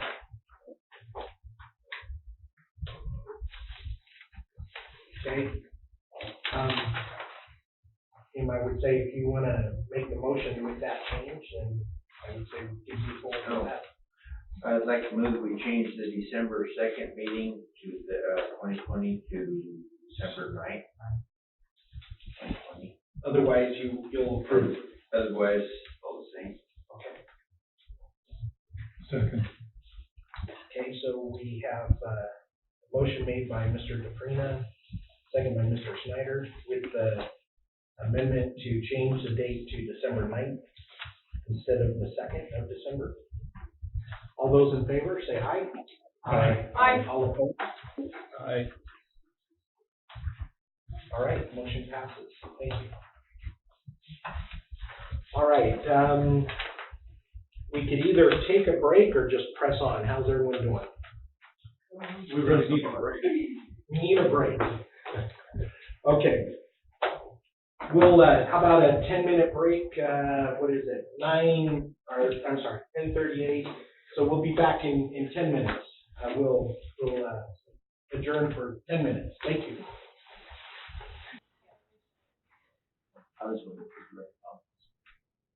Good and Sparks? I think the Sparks mic was hot. We got to hear Sparks. Okay, good. Go ahead. All right. So again, for the record, Katie Kuzicevich, Administrator for the Division of Consumer Equitability. My regular update report is in your packet, and I'm pleased at the end of it to take questions on any of the data that's presented there as far as our performance accomplishments so far this fiscal year, where we are in metrology, petroleum technology, and weights and measures that you all can read, so I won't read numbers to you this morning. The second highlighted item in my report under the heading of industry impact, this is a follow-on or kind of a companion item to the informational item that I brought forward to you at your last meeting. At last meeting, we discussed the process that the division undertakes to establish regulations in the weights and measures and metrology areas. So wanted to follow on with that and discuss how we go about making recommendations to the Board of Agriculture with respect to standards and regulations pertaining to petroleum fuel standards. So there's some text in the report there that gives some detail. Again, I won't go into all of that, but high level for you. Statute NRS 590-110 through 150 inclusive is known as the Nevada Petroleum Products Inspection Act, or the NPIA. And the NPPIA directs that the Board of Agriculture adopt by regulation specifications for motor vehicle fuels that are to be sold in Nevada. Certain standards relating to biodiesel fuels are actually adopted directly within Chapter 590 of the statute. They're not in the regulation. That dates back a few years to when there was a lot of work going on in the biofuels industry, and some of those actually made it into statute rather than regulation. But by and large, this board is directed by statute to establish those regulations for fuel standards. And so the Division of Consumer Equitability's chemists serve as the technical subject matter advisors to this board and provide recommendations to you in establishing fuel standards that meet the needs of our state. Compliance with those regulations is carried out by the inspectors in our Weights and Measures Division, and the testing that we do of samples, product samples, come into our laboratories and are tested in our petroleum laboratories by our chemists, both here in Las Vegas and in Sparks. That's something we do all day long, every day, to ensure that the standards that you have adopted are being upheld for motor, proper engine performance and also environmental air quality standards. The process that we undertake in monitoring and making those recommendations to you, we regularly monitor new developments in the petroleum industry, in the renewable fuels industry, federal agencies, and we do work closely with partners in other state agencies, the Nevada Division of Environmental Protection and the Department of Conservation and Natural Resources. And so we work collaboratively with industry and other regulators as there are changes coming forth in the industry with petroleum products or renewable products. Dr. Strajewski, who you will hear from a little bit later this morning, still morning, yes, is really our subject matter expert in the state. And he is highly engaged both with the National Conference of Weights and Measures. There is a subcommittee at NCWM, Fuels and Lubricants Subcommittee. Dr. Strajewski chairs that committee. And so we are very much involved in the standards development process there. And additionally, ASTM, which is a consensus-driven, scientific-based organization, their DO2 committee, each of these different industry sectors has a committee number. The DO2 committee, and ASTM is the one that oversees petroleum products and fuel regulations. Dr. Strajewski participates in that heavily, and in fact serves as the vice chair on one of the subcommittees for ASTM. You'll see if you look at our current regulations, a number of references to ASTM standards and testing methodologies that the board has adopted over time. Again, we continue to monitor and participate in those regulations as they're updated. The process that ASTM undertakes to do that, the standards documents are developed and revised in task groups. New standards that have to be validated at subcommittee level to really get the technical subject matter experts working on them. They're voted on at least once. Once they've gained approval at the subcommittee level, then they go to the full committee level, so that DO2, that entire DO2 committee, which is made up of industry and regulators, again, a consensus-based determination there. And so in most cases, the fuel standards that ASTM adopts are appropriate for our state. There may be a couple places where a modification or two is appropriate for us and better meets our needs. And in those cases, we have in the past and will continue to bring recommendations to this board that we think perhaps a slight modification is necessary to those to best meet the needs of our state. Generally speaking, when an ASTM standard is updated, the way that the regulations currently read is that the subsequent update would become effective unless the board were to take action within 120 days of its effective date. That gives us adequate time that if something of significance has changed, that we have the opportunity to come to you as your technical subject matter advisors and give you the information that you need to deliberate and make a determination on that. If there were something that needed to be updated, we would initiate the administrative rulemaking process that I think most of you are familiar with. Go through that process. The board would then take action potentially to adopt those regulations, which would then go forward to the legislative commission for their approval and to become effective. I did mention that while we are very much participants in NCWM's processes, the state actually doesn't currently adopt the section of 130, Handbook 130, this Handbook 130, that the Uniform Fuels and Automotive Lubricants Inspection Law. We don't automatically adopt that. Right now, we have most of the provisions of that actually adopted. The language exists within our regulation. That dates back to a number of years, and we'll analyze whether or not it may be prudent to bring forth a recommendation to you that instead of having to have each one of those sections enumerated, that at some point we may want to indeed adopt that section, but currently we do not. There may be a time when we think it's prudent, and we'll bring it forward at that time. But for now, having the sections explicitly included in our regulations rather than by reference appears to be working well, both from us in our oversight capacity and from the industry's perspective. We haven't heard feedback from industry that there's a push to move to just the handbook rather than just having it in our regulations. Again, as we continue those monitoring and engaging with the other regulatory agencies, other state departments, we'll continue to bring you updates on things that are moving forward. Indeed, we have one for you as your next agenda item. So with that, Mr. Chairman, I will conclude my comments and stand ready for any questions you may have. All right, questions for Cadence before we move into the second portion of her presentation? Smooth sailing so far. All right. Actually, first, let me just say, before we move on, that it's being in the industry, it's an honor that we don't just sit back as a state and watch the things that take place in the industry, that we are an active member and having a voice at a national level is very important. So I want to thank you and likewise your staff for their involvement and staying current with what's happening in the industry. So thank you. And it's up to you now. Okay, so are we ready to move on to the next agenda? Yes. Great.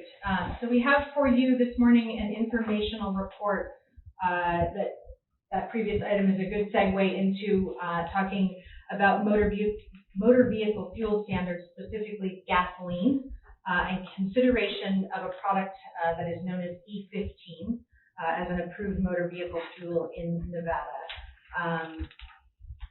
I can't see Sierra, well, actually, before I have her do that. So we're going to actually have Dr. Strajewski, our senior petroleum chemist, give you the presentation. I'll give him just a minute to get to the table there in Sparks, and we've got a slide presentation for you. If we can go to the next slide. Second slide. There we go. I'll do the overview and then kick it down up to Dr. Strajewski for him to get into the details for you. There is a fairly extensive written report contained in your packet. We weren't sure if it fell under the too long didn't read heading, and so we've got an abbreviated presentation for you here this morning. So the overview of the presentation will give a brief history of the use of ethanol as a fuel in the United States. We'll review our current regulations pertaining to ethanol being blended into gasoline in our state. An update on recent federal regulatory actions regarding ethanol. Serve to inform you about our actions to date pertaining specifically to E15. And then a timeline for where we see this subject going, particularly the E15 item. And with that, I will turn the table over to the very capable Dr. Strajewski to get into the technical pieces of the Good morning. For the record, Bill Strajewski, Consumer Equitability Division. Dr. Strajewski, would you do me a favor of either moving closer to the mic or speaking louder? We can barely hear you. That one. Oh, is it that one? Yeah, it's the little one right behind there. I thought it was that one. Should I stand? My apologies, everyone. So yes, the report that Cadence and myself prepared for your information begins by speaking about some of the history of ethanol use in America, which dates back to the early part of the Industrial Revolution, the early 1800s, where some early engines were running on pure ethanol. And indeed, it was all first blended into gasoline as early as the early part of the century in vehicles such as the Model T as an octane enhancer. That sort of waned until the 1970s when there was concern, excuse me, when it began to be seen as a possible alternative to lead or MTBE in fuels. So of course there were, well-known problems with using leaded gasoline. Well, leaded gasoline was phased out, and lead was replaced by MTBE, which is much less dangerous than lead, but it is very pernicious in the water table and quite a problem along those lines. And so that now has also been phased out, and ethanol is now the most commonly used octane enhancer in the industry. Parallel to this, in the 1980s and the 1990s, the EPA saw the use of ethanol in gasoline to be positive in reducing carbon monoxide emissions, certainly in the wintertime season, and they moved to make ethanol part of wintertime fuel in the Clean Air Act amendments of 1990. Further actions, the Renewable Fuel Standard in 2005 and in 2007, the Energy Independence and Security Act really ramped up the role and the volumes of ethanol in fuel. Ethanol flex fuels, which are commonly known as E85, were thought to be a very big part of that. That, for various reasons that we detail in the report, really didn't happen as expected. The Energy Insurance and Security Act set up annual escalating volumes of ethanol that would have to go into the fuel. And since this was only going into so-called conventional gasoline, it got to the point where essentially, as we all know, all the gasoline that you buy now contains 10% ethanol, which at that time, in the early part of this century, was the maximum allowed in conventional gasoline, not flex fuel.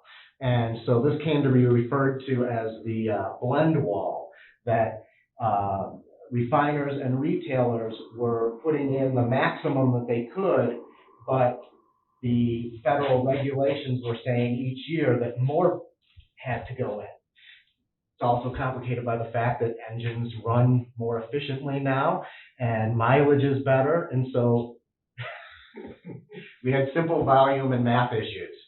So the 2011 CAA allowed partial waivers for the use of E15, and I guess I should have been clear about this. When I speak of E10, that means that it's gasoline that contains 10% ethanol by volume. And so E15 contains 15% by volume. And so the Clean Air Act approved partial use of E15 under these conditions in newer model vehicles. Now, for those of you who are longtime residents of Clark and Washoe counties, I'm sure you remember seeing during the wintertime season that gas pumps would say, this fuel contains ethanol, this fuel contains 10% ethanol, this fuel may contain it during these calendar months. And that was because both Clark and Washoe counties have been designated as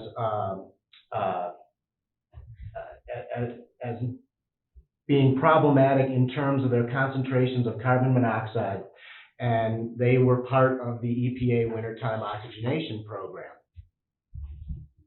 So, for a time, we would see E10 in those counties. It was when it got to the rest of the counties and outside of the major metropolitan areas of the nation that it was more surprising to folks.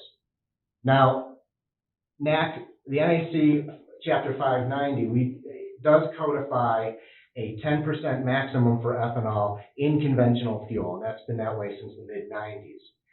In 2017, our division received a request from Murphy Oil that asked that the Board of Agriculture consider raising the allowable maximum from 10% to 15%. And I had come to the board at that time.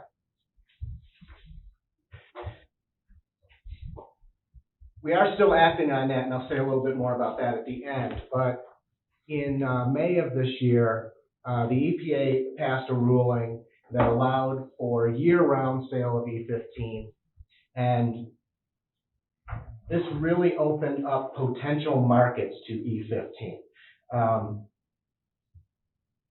Because E10 is allowed a volatility waiver of 1 PSI,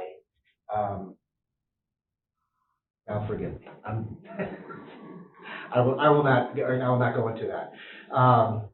But the same flexibility was given to E15 in the summer, and so instead of E15 not being sold conventional fuel during the summer months, it now was just as viable as E10 was. At the July meeting of the National Conference of Weights and Measures, approval was given for an amendment to NIST Handbook 130 that reflected this ruling by the EPA, and this will become effective January 1st, 2020. As Hayden said earlier, Nevada does not adopt this particular section of Handbook 130.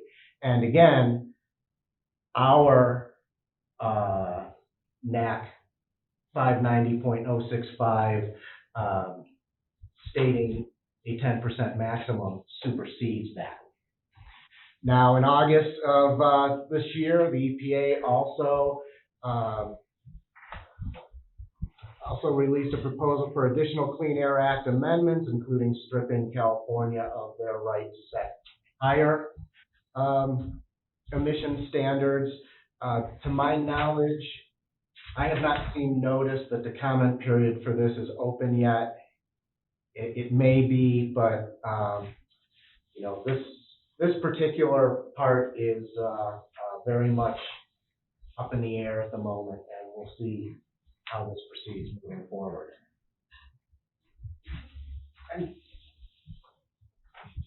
so that is the beginning of as we look at whether or not E15 is going to be a positive product for Nevada, and whether our 10% maximum should be raised to 15.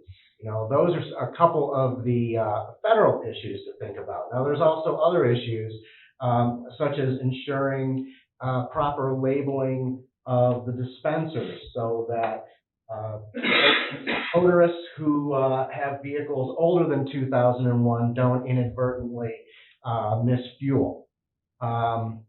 Misfueling can still happen, and so it is important in fact, it's a federal mandate that that states and retailers have a misfueling mitigation plan in place in case of these occurrences. And now, with each new model year, more vehicles, more auto companies are warrantying their vehicles for E15, but it is not industry-wide, and and so we have to consider continued vehicle warranty implications. And as has been said to me, and is obvious once you look at the literature and how E15 is sold, there are real cost prohibitions for existing stations. If you are building a brand new retail station, well then, having E15 compliant tanks and piping and seals and pumps, etc., is one issue and it has its own cost. If you are retrofitting an older station, that's a very much different, higher cost and maybe prohibitive.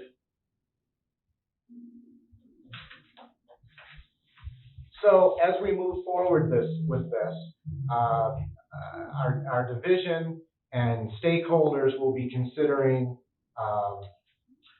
the issues that I spoke about on the last two slides, as well as additional issues before the National Conference of Weights and Measures. As it stands now, just since July, we have 3 new items that are related to this EPA ruling in May. And those have not worked their way through the process yet and will not be voted. If they reach a voting status, that won't happen until July of 2020. We expect that other items will also follow.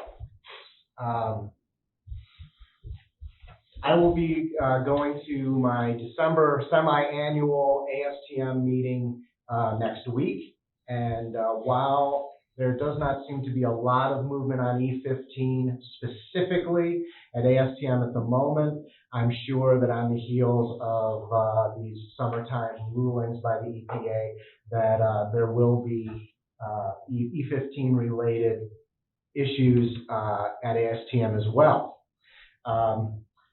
A number of different states and organizations and entities have already filed litigation against the EPA, and those are all in the early stages of their track through the courts. Expect that there will be more of those to monitor and to assess in terms of the needs of Nevada and Nevada motorists. And, also, obviously, we won't make this decision in a vacuum. We won't ask you to make, you as a board make this decision in a vacuum. Stakeholders on all sides will be engaged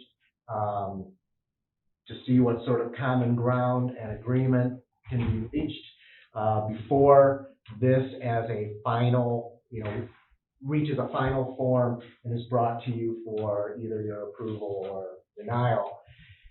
With all of that said, as Cadence and I talked about it, with the shifting national landscape, as well as the landscape within the state of Nevada, we expect, we hope to have a recommendation to the board in 12 to 24 months. With that, I would be happy to answer any questions that you might have. Thank you, Bill. Anyone have any questions for Dr. Strajewski or Cadence? Dr. Stratton? I appreciate this presentation and your consideration as far ahead of the actual record. But I'm still, just Joe consumer out here. If I'm sitting in Ely, Nevada at 6,500 feet on a hot summer day, is this going to make a difference functionally to driving a vehicle? Maybe it's a classic vehicle, that might have a few more years on it. What kind of ill effects can we expect in that situation? Well, to my knowledge, there have been, there are no altitude or temperature effects related to E15 versus E10, which is what you would be getting currently. If you were driving a more seasoned vehicle, likely, if it's older than model year 2001, that E15 already would not be appropriate to use. So. You say it would be inappropriate? I didn't quite. I'm sorry, E15, yeah, if it's an older vehicle than model year 2001, it doesn't fall within the scope of the EPA's partial waiver, and so it would be inappropriate. You shouldn't use E15 in that vehicle at any rate. Thank you. And Mr. Chairman, if I may, we talk about the labeling issues, but it really gets to your point, is that we are going to need to complete our due diligence in ensuring that the regulations that we adopt require retailers to have explicit labeling on the dispensers, to do the very best that we can to educate consumers about what they should or shouldn't be So would putting. an option be available? I guess if I should ask the chairman that, as a dealing with distributing petroleum products, will there be options available besides the E15? So the ethanol, at this point, on almost every station, is going to be blended at the loading rack. So what you were saying now is that you would have potentially 4 tanks as opposed to 2. Right now, you'd have your regular grade and your premium product, and then usually a blender to make that mid-grade. So now you're going to go to 4 tanks, potentially, because you're going to have a 15. And it may be that they'll go to an ethanol blender kind of thing. Some of the possibilities that we've heard across the board, but I don't know. In general, the ones I'm hearing are not too excited about going down this road. I believe it's going to end up being more like you're going to pull up and it's either an E10 or an E15 that you're going to put in. I'm concerned with the labeling personally because we hear continually someone accidentally put gas into their diesel or vice versa because of the multi dispensers. So with this potentially just complicating that more, I see that it could have some issues. And Mr. Nunn? Yes, I had a question. You said now that mostly all the regular gas is 10%.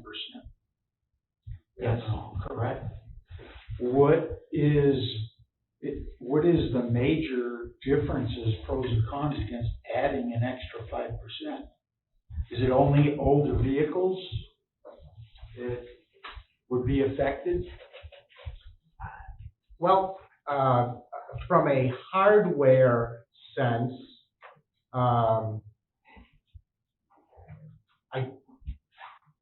between 10 and 15%, E10 is close enough chemically to what I'll call E0, clear gasoline, if you will, that the ethanol quantity doesn't adversely affect seals and the metal in the fuel delivery rail or parts in the injector, et cetera, in the automobile's engine, as well as the infrastructure at the gas station level. But at 15%, there is enough ethanol there that, you can have adverse effects that, piping can corrode or start to be, aged. Seals have to be made of different materials to withstand the amount of ethanol. Anecdotally, it was found when the fuel supply went from largely E0 to E10 that different contaminants that had just made their way maybe naturally into fuel tanks, into underground storage tanks, that were perfectly, that would be a solid and sink to the bottom of the tank and not get into the motor vehicle's fuel system. When the fuel was changed to E10, those same contaminants would dissolve and they would then make their way in. And that was a problem that was found in the early part of the 2000s. And so storage tank maintenance had to change. So that's somewhere between 10 and 15%, those chemical conditions change. And so that is part of why a 2001 model year was set as the basis for the initial waiver in 2011. Okay, any other questions? And as Dr. Spratling said, I do thank you guys for bringing this to us now, and that we're not talking about it and voting on it right now. I mean, yeah, some of these issues are ones that we need to think long and hard about. Yeah, certainly, Mr. Chairman, as you and any other members of the board, if you receive inquiries, we are here as your technical subject matter advisors, and if you want to nerd out with us even more, we welcome that. We try to give you as much as we can without entirely putting you to sleep here, this close to the lunch hour. But myself and certainly Dr. Strajewski are available to you if we do expect that with the EPA rulings and other things that this is it's being discussed and perhaps even debated at the industry level, and so you may be contacted. So we wanted to provide this at least basic information to you so that you had that context if you were contacted. And certainly if there's anything that you need, we are, as always, ready, willing, and able to provide information. If we don't have it, we'll get it for you. Question. Yes. Coming from 30 years as a heavy equipment service mechanic, I understand the 2001 thing, because at that point in time, they changed over from aluminum tubing on everything. They went to steel or copper tubing so that the alcohol wouldn't, or ethanol. Can't drink it. Yeah. I wouldn't want to. So it wouldn't corrode things. But like you're saying, that your pumps, what about all your infrastructure that's out there? Are they going to have to put new tanks in the ground or add tanks? What's that going to do to your infrastructure across the state, especially in the rural part of the state? Indeed, that is one of the items that we've identified that we need to consider, and consider the marketplace equity. As Dr. Strajewski said, if you're building a new station, that's one thing. Sure. I know the retrofitting, those costs are significant, and in fact, it is one of the reasons why Dr. Strajewski mentioned E85, the flex fuel. Part of those, the renewable fuel standards and other things anticipated significant shift in the marketplace to E85. But what came to pass is that the cost to retrofit that infrastructure was cost prohibitive. Motorists didn't see any efficiency gains. In fact, in many cases, they saw the opposite, fewer miles per gallon. And so there had been a belief that the consumer marketplace would shift to E85, and that didn't happen. And that cost in investing and retrofitting in that infrastructure was one of those things. And so with that experience and that knowledge, we recognize that is something that we're going to have to consider. It wouldn't surprise me if during your next public comment section you hear from industry today about their concerns on that. But it is something that I think we have to consider practically what that does in a competitive marketplace in our state. Does allowing it create a burden on on industry.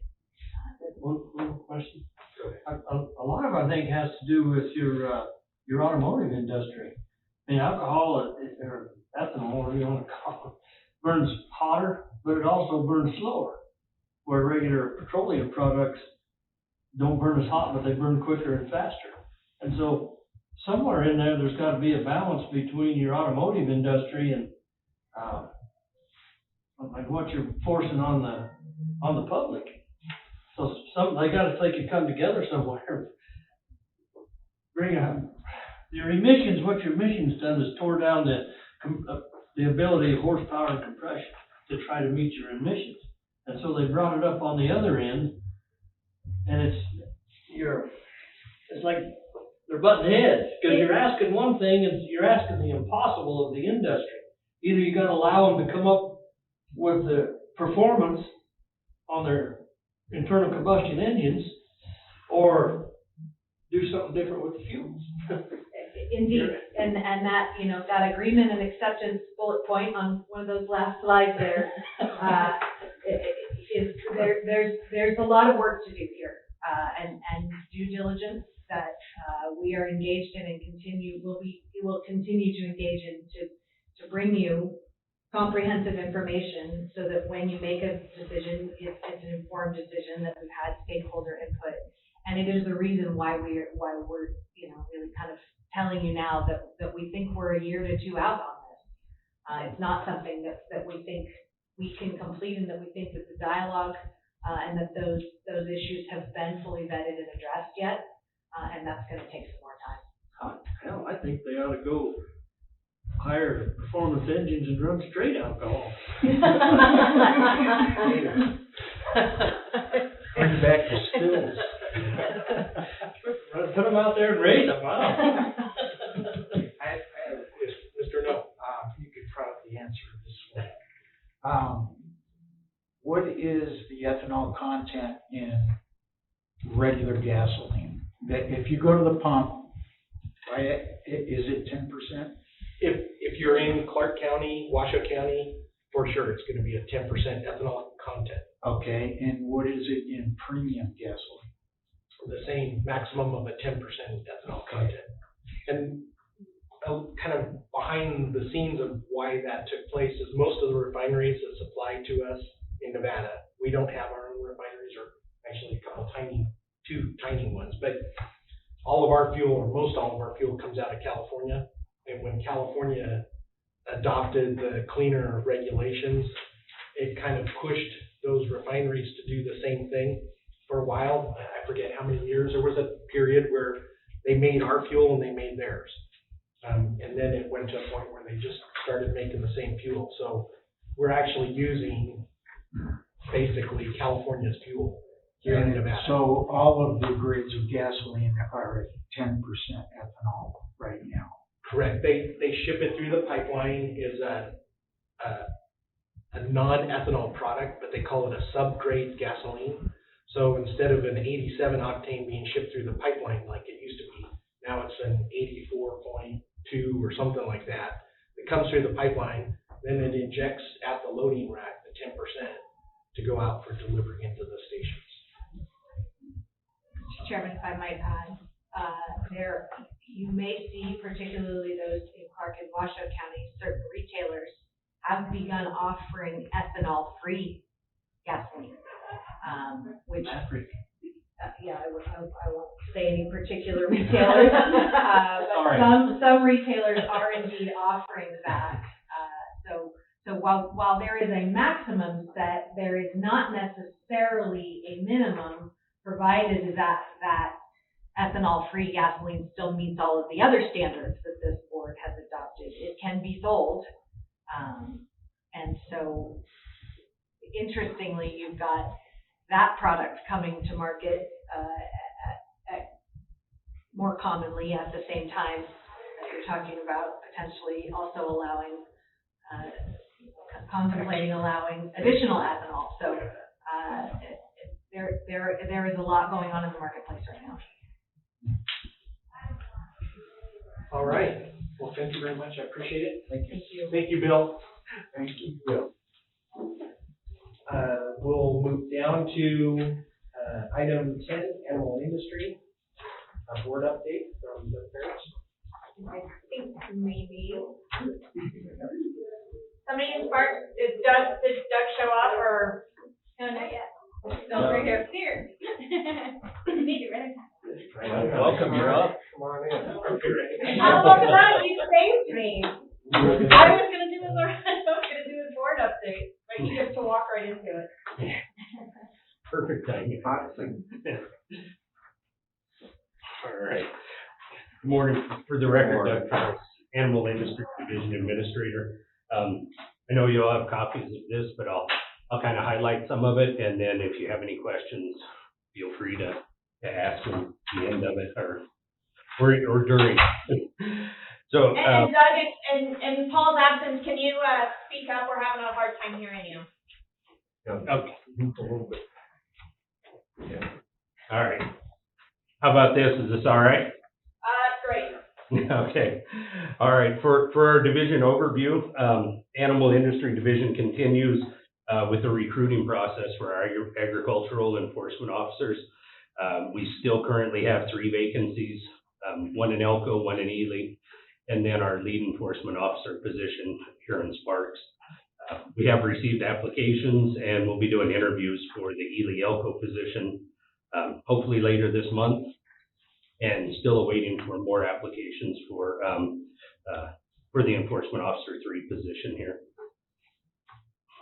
This does, as you'll see in some of the further notes there, it's caused a lot of extra work for the two remaining enforcement officers that we have, and they're doing the best they can and answering as much as they can, and I field what I can, but it'll be nice if we can once get these filled. As far as partnership activities, USDA Wildlife Services, staff continue to work with Wildlife Services in drafting and implementation of the new MOU. This is something that wasn't in place previously, and so we're really taking an in-depth look at it and trying to cover all our bases on this and get that implemented. We do have an extension of the previous financial plan that we're working off of currently. With Wild Horse Connection, they're the advocate group that NDA signed the cooperative agreement with for the management and responding to public safety incidents. Since August of 19, they've responded. I put in here the numbers of monthly calls. They had 18 in August, 37 in September, and then 81 in October. So, and I should be receiving the November update here shortly. American Wild Horse Campaign, we've received their numbers as far as since they've started back in April. But these numbers as of July, they've treated 744 mares with the PZP vaccination at this time.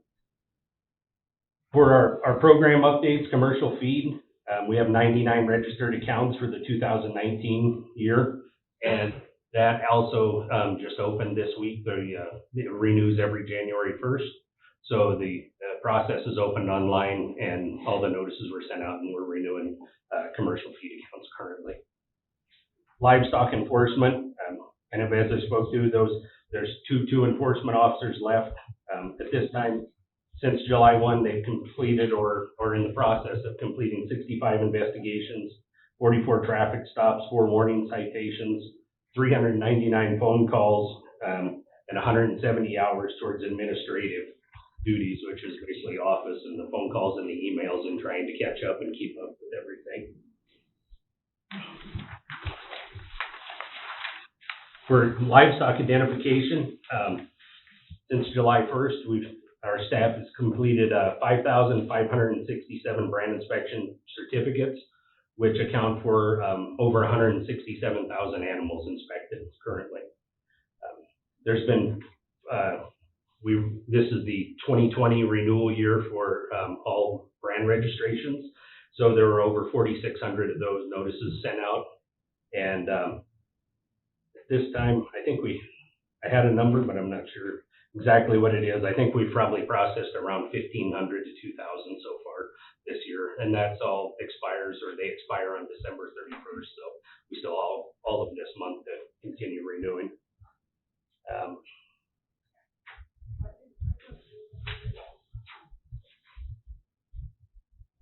So as far as the livestock assessment filings, we've received 2,453 assessment filings for 2019 year and approximately 515 late assessments for the 2018 year.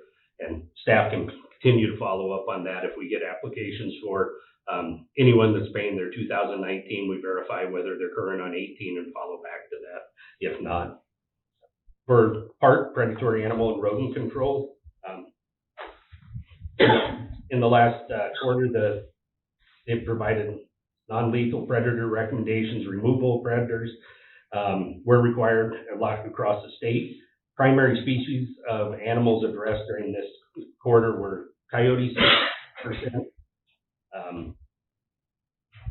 25% ravens, 7% badgers, 4% feral swine, and the remaining 5% included lions, red fox, striped skunks, and feral dogs. Public outreach has been provided to 304 individuals or businesses during this time. And then the agricultural product losses that were verified consist of 65 acres of corn, 17 calves, 143 chickens, 20 ducks, 3 goats, 118 sheep, consisting of both adults and lambs. And there were also 2 companion hobby animals. Moving on to veterinary medical services, Animal Disease Lab has performed approximately over 5,000 procedures, totaling 13,874 tests for services since FY20 began in July 1. Most of the total volumes include equine infectious anemia. It's over 4,600. Supporting partner agencies such as Bureau of Land Management provides most of those samples or sends most of those in. In addition, zoonotic disease testing, including West Nile virus, approximately 918, St. Louis encephalitis, 918, Western equine encephalitis, 918, and rabies, 215 samples. The Animal Disease Lab has reported a total of 17 rabies positive bat cases for the state, with 9 of the 12 occurring during this fiscal year.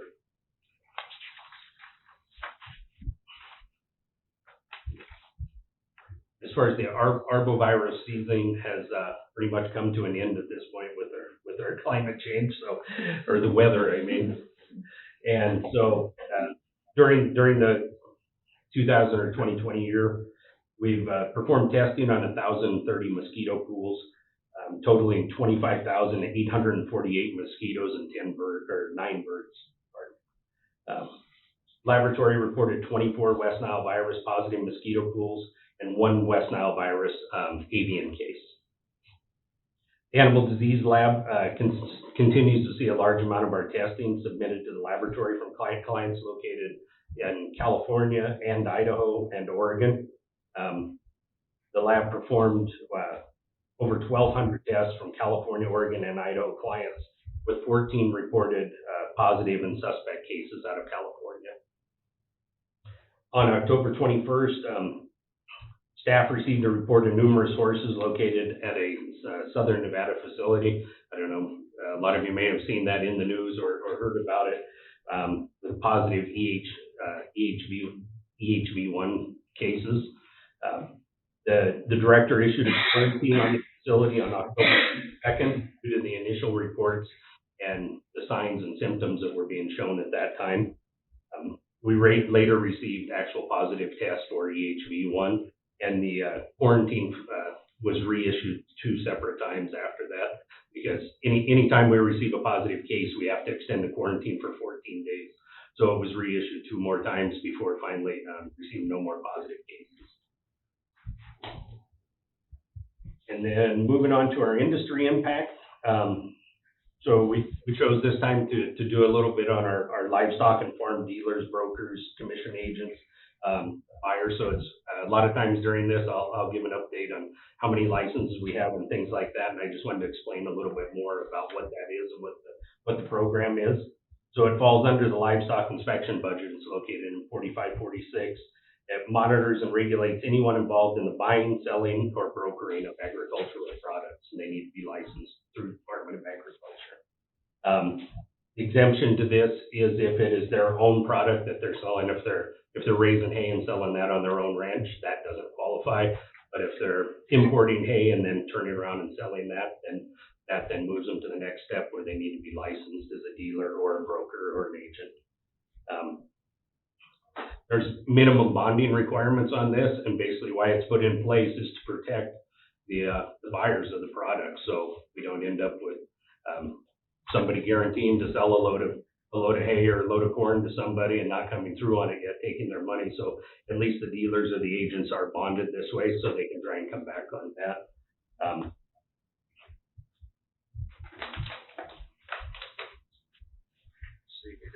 Just gonna kind of skim over it, part of it here. One thing that we've done here in the last year, I think I gave on one of my previous updates, is the applications that used to be about a 3 or 4 page paper format where everything was handwritten in, sent in, our staff would verify if they needed anything, if it was exchanged either back and forth mail, and then it was a timely process and took a lot of staff hours. We were able to implement a online program where if somebody wants to apply for a dealer's license, they can go on, and it has stop gaps already built in, so if they don't upload their bonding, it won't let them proceed. Once they've uploaded everything, then either myself or Julia gets a notification that there's a pending license. We can go in, review everything is done. Once we push approve, they can basically print their certificate out right there. So it's saving a lot of time and staff hours just in the process of reviewing that and moving forward. I know it seems like the more we follow on this, the more people we find that aren't licensed, and a lot of them is just education. They don't realize that they need it. And so we're finding that as people are found or come forward to license, then they tell us that their neighbor isn't licensed or something like that. So we are increasing that the whole time, but with less staff hours at the same time.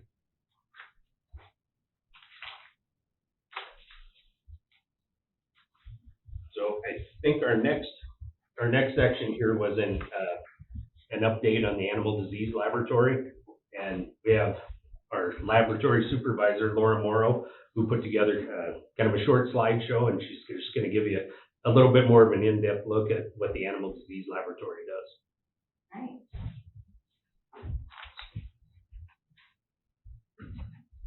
This seat? If they get the hot seat. Yeah. I'll stay up here with you.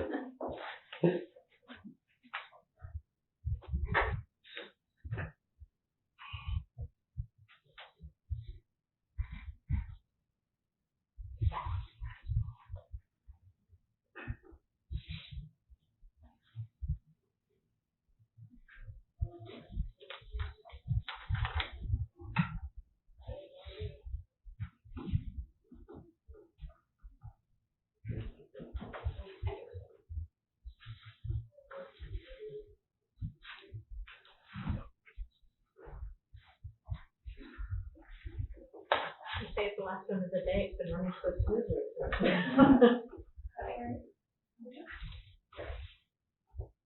Hey, Laura, it's all yours. Great. For the record, I'm Laura Morrow, the Animal Disease Lab Supervisor, and hopefully my voice will carry. I'm told I'm a loud talker sometimes. So some of the data that we just went through with Doug is actually in here, so some of it's going to repeat. A lot of the times we talk about some of the same topics, and I wanted to make sure that we emphasize a lot of the other work that we do. We have a huge public health role with partners, including veterinarians and practices around the area, vector control agencies, pest control agencies as well. So, and we are really focused on notifying our public health departments when we have zoonotic infections like West Nile virus and rabies. So, and our laboratory does do quite a bit of other work, including bacterial things like Salmonella and E. coli and plague, that type of thing. So, fortunately, we don't see a lot of that today. For West Nile virus, like I said, Doug went through these statistics. Just to add a few things, West Nile virus this season was pretty short. We just didn't really have a very long summer. So, but our vector control agencies throughout all the counties, they do an amazing job with abatement and follow-up and delivering the mosquitoes to our laboratory. So it's really a partnership with those groups and those organizations and reporting back to them. And whenever we have a positive pool of mosquitoes, we reach out to public health. They want to know where they're located, and they use that information with their epidemiology and put the whole story together, especially if there's a human case. So fortunately for us in Northern Nevada, we fared pretty well with West Nile virus season. Southern Nevada actually got hit with a West Nile virus outbreak. So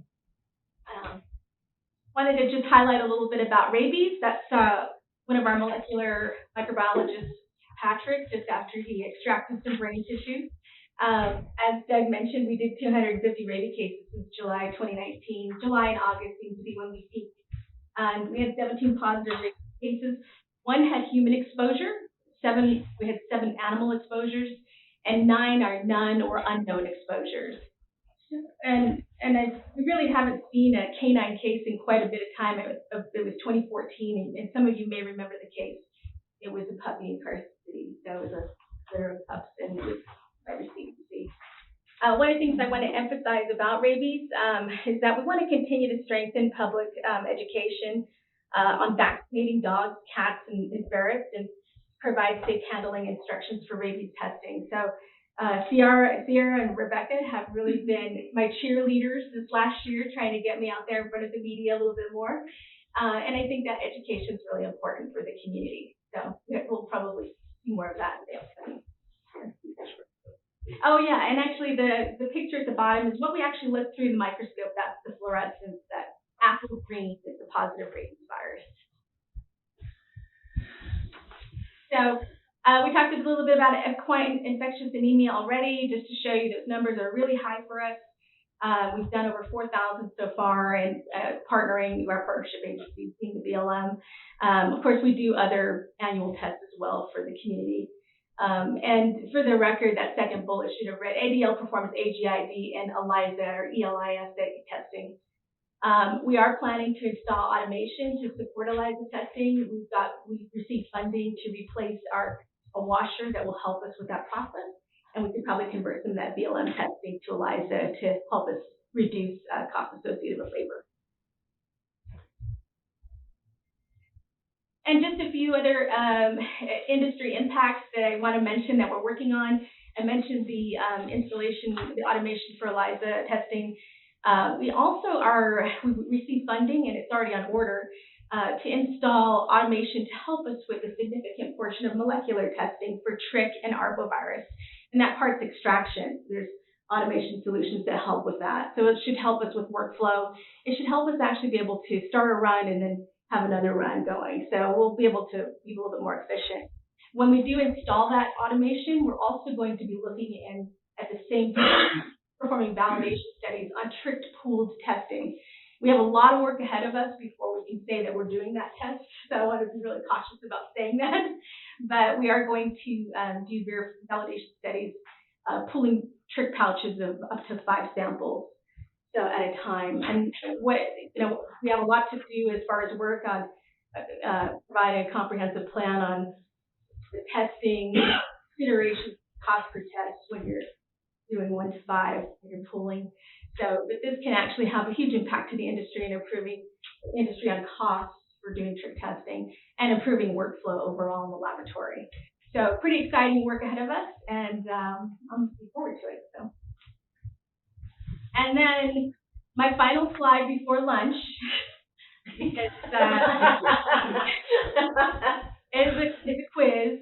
Actually, I just wanted to share, we do parasitology in the animal disease lab, and this was a pretty cool egg that we found out of a chicken. So you can see it's got some polar filaments. You can see a lot around the edge of the perimeter, and you see those little hooks in there. That's how they latch onto their host. So this is a tapeworm egg. So sorry, Sarah. Give me the look. So we kind of thought it looked like a hymenopteris. But with that said, make sure when you go to lunch, your food is cooked thoroughly. And thank you. It's been a pleasure to be here today. If you have any questions, please let me know. All right. Thank you, Laura. And yeah, thank you. I don't think I'm going to have a chicken sandwich. That's all we have. I do have a question under the rabies. Is that an increase in the numbers of rabies cases that we're seeing statewide? That was a little bit of an increase. Yeah, I don't have the 2018 numbers right in front of me, but it was a little bit of an increase. We had a couple of cases this last year where it was a group of that, so we kind of inflated the number a little bit. So. Okay. Board members, questions? All right. That would do it then. Thank you very much, Doug and Laura. Appreciate it. For the whole presentation. I'm not, no question on Laura's, but I wanted just a couple of questions for here. For Mr. Ferris. Yes. Okay. Maybe not even a question. I'm just going to ramble. But I want to emphasize a couple of points. That the quarantine situation for the equine herpes virus in Las Vegas or Boulder City, it was pretty impactful in that they had actually euthanized 8 horses when all was said and done. That's a pretty big impact, you know, if you start. It was a very large stable. I think it's city run, if I'm correct, with that stable. But I think we really need to investigate and see if we can be creative in trying to figure out ways to look forward into helping that situation where you have those diversion horses. Unfortunately, most of that costs involved with quarantines or anything else are basically underscored by brand fees. Is that correct? Because your enforcement people, at least half of their salaries would be. Okay, so if I may, okay, so if you're talking about enforcement, yes, at the current time, some of their salary is covered by grant fees at the current time. If you're talking about other efforts that go into quarantine, that's different. With what you're talking. So I just want to be clear that you're talking about specifically the enforcement portion. I think, yes, you're absolutely correct. And I agree with you. But I think we need, as a board and maybe members of the board, we need to be looking into future ways to actually deal with this problem. You know, I think Reno area would have suffered the same types of problems of dealing with quarantines. There are large populations of horses there, as well as Las Vegas. Economies depend on the equine industry to bring the NFR or big ropings or big cuttings or hunter jumper events into those cities. So, you know, just as a general comment, we need to really stand up and look forward to finding ways to find solutions for the industry and that will work within the schematic of the department and what the department can. Fair enough. That was a question, Doug. Thank you, though. That was a comment. But looking at the whole thing, I mean, it's not just this deal; it's everything. It's any kind of quarantine, any issue we run into. If we can't jump on it, put quarantine on it. We've gone out with the iPads. We've done all that, so we got immediate traceability. Put a lot of money into that, and a lot of time and effort into getting the iPad going. The brand inspectors, all that stuff. We can't jump out there and put quarantine on something immediately. It's kind of a waste of it. Maybe. Just a comment. I don't want to be the dead horse, no pun intended. But is there any way possible you could do MOU with your local law enforcement, your local county, or even your highway patrolmen, your people that are there? Save yourself some money instead of, like Raul here in Vegas, he has to go plumb the Ely right now. He's traveling, you know, he's killing himself. It's running him to death. Director Rob? If I may, Yeah. Once a quarantine is in place, it's enforceable by law. It doesn't have to be an agricultural enforcement officer to enforce that. Any police, sheriff's office, anybody, and correct me if I'm wrong, Doug, but anybody can enforce that quarantine. It does not have to be us. Well, even a hold on livestock. You got a brand inspector out there in the middle of Niall or somewhere out in the middle of Railroad Valley that's 200 miles from anywhere. he needs to be able to make a phone call and say, hey, I got a part truckload of cow, they just don't belong to this guy, I need to put a stop on them. I'm not law enforcement, how do I do that? He needs the ability to be able to call the local law enforcement and say, hey, I need some backup. I need to stop this load of cow. And they all have the ability to do that. I mean, there's nothing that stops them from calling Doug, from calling local law enforcement, absolutely not. Cool. Right, Doug? That's correct. Okay, thank you. Good answer. All right, any other questions before we move on? All right, hearing none, we will move to item number 11, public comment. Down here in Las Vegas, any public comment? Elko, public comment? Sparks, public comment? Yes, Mr. Chairman, just Peter Kruger with the Nevada Petroleum Marketers, and I wanted to clarify one thing about our role, is that we drink the best and burn the rest. So I wanted to thank Administrator and Krzyzewski for their presentation today on E15. The one slide they had that E15 issues to be considered are absolutely the issues that concern industry. And for highlighted liability, that's the person who pumps that pound of gas. And the nice term is misfueling, but in reality, a motorist drives up, sees the cheapest price, and will fuel most likely with that cheaper priced product, which may be in the wrong product for their in their case their vehicle. So liability, then who's responsible? And in this society where being as litigious as we are, that concerns this industry greatly. Labeling, Handbook 130 that we don't adopt, which I think is a good thing, in TOTA, or the one particular chapter, does have a label, suggested federal label for E15. But if you look at it, the colors are the same as any other octane sticker, and we as an industry, are working at all levels nationally to get that label to stand out. Color, something was going to be needed there. And finally, the economics of it all. Also, I think there was a question from one of the board members. This is going to be a tough issue because the cost to retrofit an older station is significant. And the problem is that big boxes and large retailers, chain retailers, generally can reach into their deep pockets and fund that kind of thing. That leaves the not only rural, but even our urban stations that are all retailers. They're going to have one station, or they can have 5 or 10. They're still a small retailer. That cost is significant, and the price, once again, in our estimation, will drive many motorists anyway, to places that offer an E15 blend. So, put on the record our feeling about that. Thank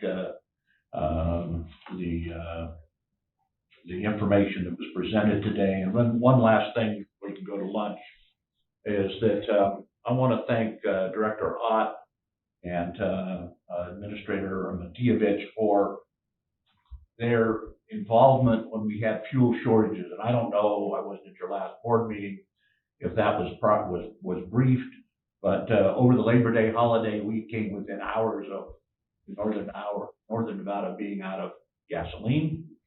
And it's happened since the fires in California with the PG&E shutdown of the grid, which affected 2 pumping stations to get fuel from the hinterland down in the San Francisco Bay Area over the Sierra to us. So intervention by your director and Ms. Matievich was absolutely critical, working with other state agencies. But I just want to say that in recognition of something that wasn't talked about publicly on purpose, because we are concerned those situations happen about panic buying, and which further destroys the availability. So thank you all, and we look forward to working with the department on E15. There's 4 of you in the room that remember our discussions about MMT. You know who you are. That took 2 years, 3 years, and I look forward to the same heated conversations that we had with MMT. Thank you. We don't even. Thank you. Remember that one. Any other comments in Sparks? And actually, I'd like to open this up. I mean, we already had our board comment here just a moment ago, Dr. Spratling, but I think this also is the right place if there are any board member comments, anything that you would like to see on future items, that this might be a good time to mention that.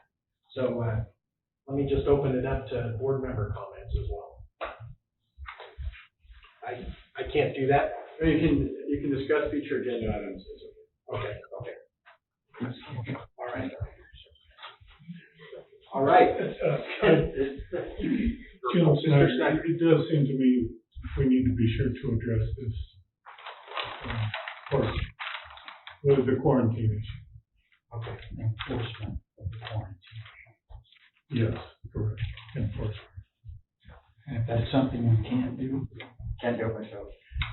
I think one other thing we need to point out is a lot of those activities, and I think that's why I brought up originally that half the salaries going to the enforcement people are paid through the brand account, right, animal identification account. We need to figure some way that the horse industry can start contributing into that revenue stream more than they are now. There's a big industry and there's not much money coming in. If this is your board item, then we can address that. Yeah. Okay. No, I'm just saying, okay, we need to address looking at ways to get a revenue stream. Thank you. All right. It looks like we're good. Thank you all for being here. And with that, we're going to go ahead and adjourn the meeting.